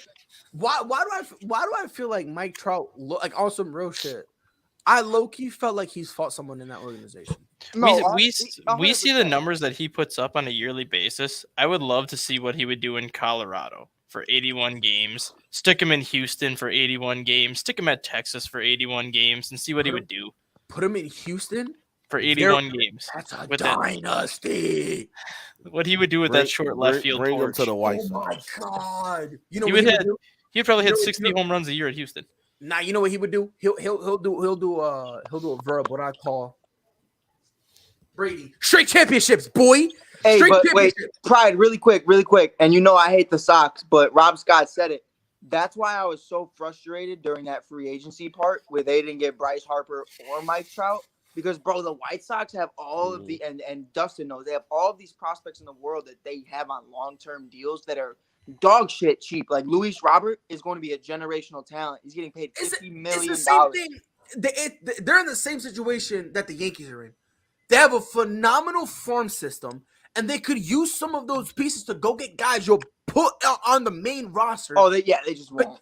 But you just won't for some unknown reason. But you know one team that has no problem with that?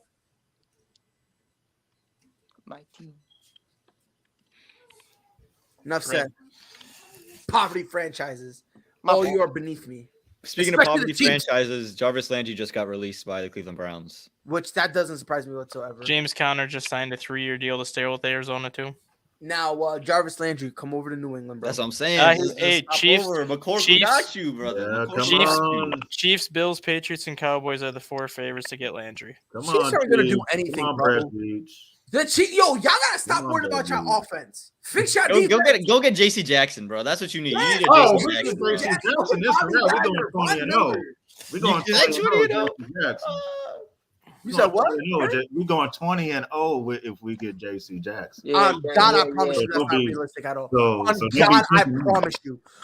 Listen, I love JC Jackson. Not in the I love AFC. him. Not in the AFC West. You're not Greg, going 20 and just 0. know I'm gonna keep saying it till it happens. Josh Allen's coming for your neck, but we'll see what happens. He is. Oh, yeah, I He's can't coming. He wait. coming. He coming. coming. He's coming Matter for of that fact, neck. can I be that guy? Can I be that guy? Can I be that guy? Go ahead. You know what? Yeah, I'm gonna say it. The Kansas City Chiefs will never win another Super Bowl again. Oh, All right. I'm kind of confident in saying that. Nate, you're Yeah, never going hey. to play this next. I kinda went- I'm gonna hold off until maybe Thursday when free agency's kind of done with to be able to say that. I said Denver was going to win the division next year with Russell Wilson. So Yeah, they Yo, won't. Greg, Type some Patrick fire. Mahomes. Translation: just another Aaron Rodgers. My thing Yeah, is you're really quick, right. though, because I know me and Okay. Dustin didn't get to talk about it, but He's been I more feel like- Super Bowls than Aaron Rodgers. I feel like And won the same number. He's been to more David Super finished the Bowls. deal, head ass. Oh hell no. He's been to more Super Bowls than Aaron already.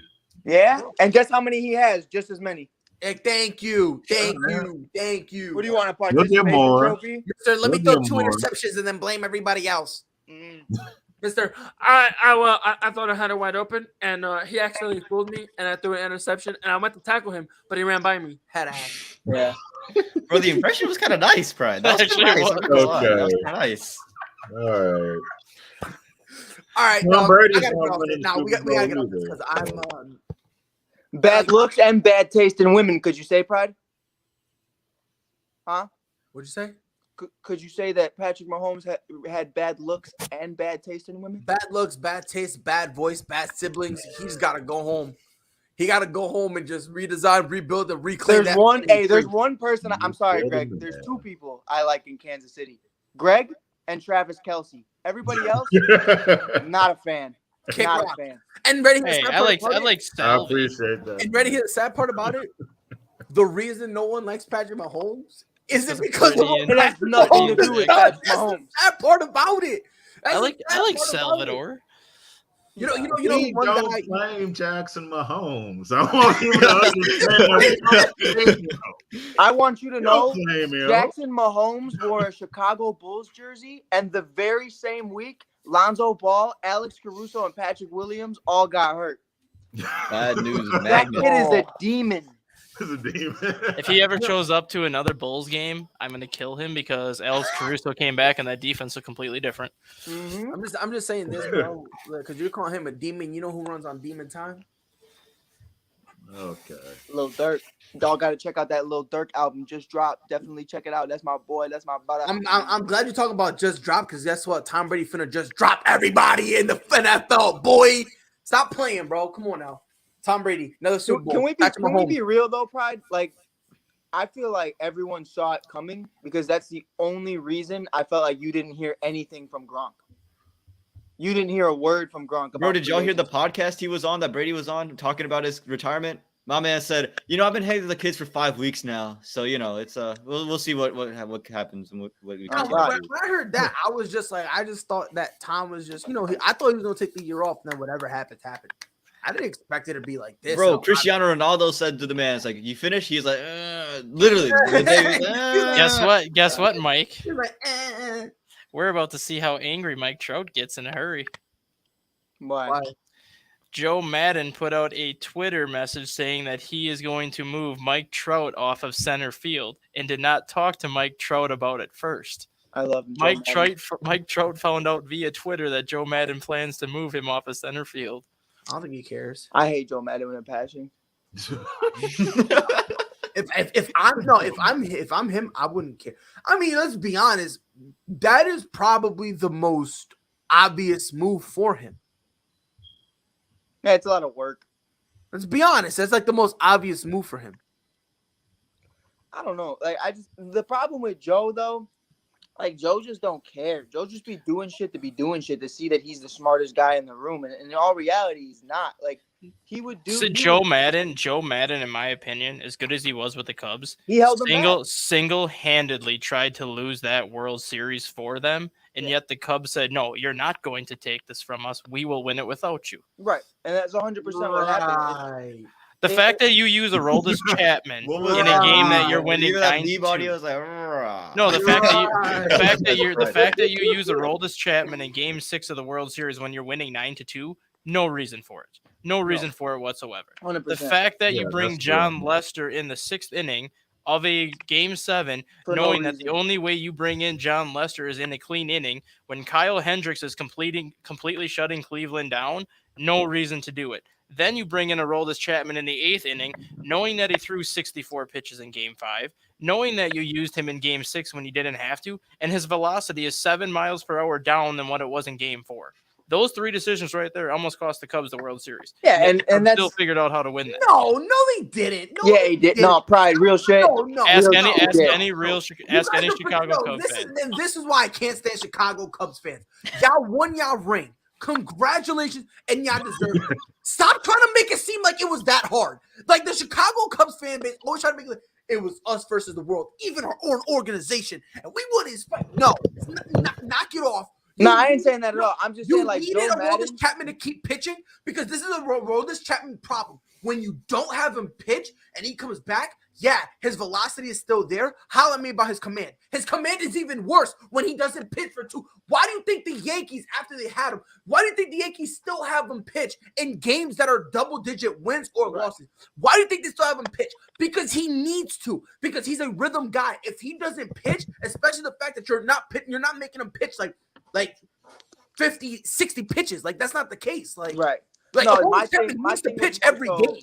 The problem with Joe, and it's the same problem that we've seen so many times. Joe Madden, man. Nah, free Joe. Yeah. Because he's the reason. Let me tell you something, and this is from me working there. He never allowed these guys to practice before the game. He never allowed these guys to practice before. He said, "Nah, just come in and we'll do what we got to do. We'll be fine." He's one of those guys that's like, it's literally a video game. Like, there is no practicing. There is no participation. There is no getting ready for a game. There's no putting in work. He doesn't want you to get overworked. You can't get overworked if you're being underworked. And that's just really what it is. He allowed guys like Baez to get that idea in his head. Hey, if you strike out 70% of the time, that's perfectly fine because I don't give a shit. He puts in these cards and he puts in these plays like moving Mike Trout.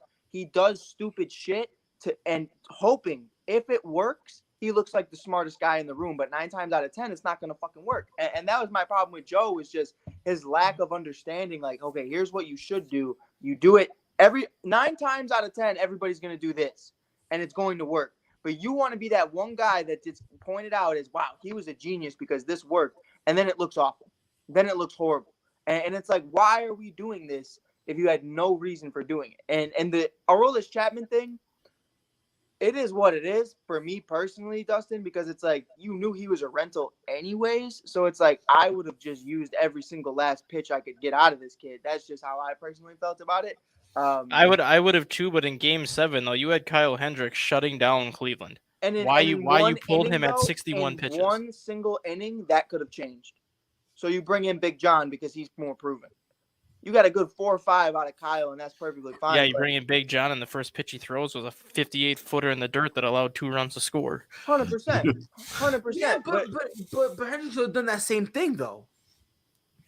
I don't know. After what Hendricks did against the Dodgers in Game 6 of the NLCS, I let him sit out there against Cleveland and go until he started showing cracks. No, and 100%, but it comes down to it to where what John Lester did in Boston kind of spoke volumes to, hey, we might not even need a Aroldis. John might be able to finish. No, I would have brought John Lester in. I just wouldn't have brought him in as early. I would have kept riding Hendricks for like another inning or two just to see how long. Right, but that's my thing. You don't know the conversations they had or what they were talking about in the dugout, how confident Kyle really felt, what was going on, how John felt. You can't have John Lester warming up for 4 innings. Oh, I know. And then play.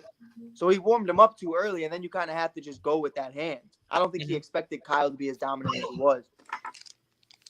Because, I mean, go back to Game 3 of the World Series, though. He lost 1-0. Right. Kyle Hendricks was dominant that whole entire postseason. That's why I don't understand Madden's logic to pull him as early as he did, because he made 7 starts in that postseason and never gave up more than 2 runs in any of those starts. So it's not like Hendricks struggled at any point in that playoffs. He beat the Giants. He gave up 1 run in 5 innings. He beat the Dodgers once, but the other game he lost 1-0 against Clayton Kershaw and went 8 innings and gave up 1 run. Game 6 of the NLCS, he goes 7 innings and gives up no runs actually. Goes to the World Series and loses 1-0 again, and then he goes and gives up I think 1 run in 4 1/3 inning against Cleveland in the World Series. So it's not like he was struggling to beat anybody. He was doing what he needed to do. Pride, what's the ginger's name on Boston again? I forget his name. You said who? The redheaded kid. What redheaded kid? Got the beard. It's red. Vasquez, the catcher? I love that kid. I love that kid. I like Kike. I hated Kike and Hunter Renfroe. Until they get to Boston and they're like, oh my God, I love Kike. I didn't realize just how much I loved both these guys until I had them. Rob Scott's going to be doing hoops once he finds out Joe Kelly's on the White Sox. That's going to be the funniest shit in the world. It's going to be amazing. Yeah, well, you know why Joe Kelly was brought there to replace Michael Kopech, who's replacing Rondon. That's unfortunate. That was very unfortunate. That was probably the dumbest fucking move I've seen happen in a very long time for the White Sox, because you got right there, and then you just let everybody walk. You know what it reminds me of? No, I'm not gonna do Greg like that. Kansas City Royals, though. Reminds me a lot of the Kansas. They were like, "Oh man, we have a dynasty in the making," and then they were like, "Let's let everybody leave." And it's like, what? Why? Theoretically, though, the comparison that you just gave is exactly how the White Sox should play their games this year. No, yeah, 100%. Go 5 innings and then just turn it over to Joe Kelly, Kimbrel, and Hendricks. Yeah, 100%. We'll just go 5-inning game with our starter, and then we'll just throw our bullpen at you. Good luck. 100%. Crazy. We should be talking about everything today. We wild. 100%, bro. 100%. All right, I'm gonna wrap it up because. Hell yeah. Yeah, we about to head on to 3 hours. I'm about to get yelled at. Man, this has been ASAP in the morning. Appreciate y'all being here on behalf of Rob, Mike, Greg, Amon, and Dustin. It has been your boy Pride. We'll be back here tomorrow morning, 10 Eastern, 9 Central in the morning. Until then, y'all know what to do. Be safe. Brady's back, baby.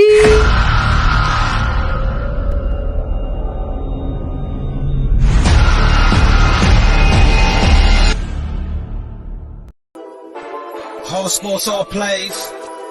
Yeah. Whole sports all plays. Whole sports all plays. 365, we making up plays. We talking the game, get you through the days. We're high in the court, the dime in the lane. Variety topics, living the same. All presentation, sports information. Hitting the airways, taking the nation. All sport, all plays, like working your faces. Grace at the field, so tie the laces. Whole sports all plays.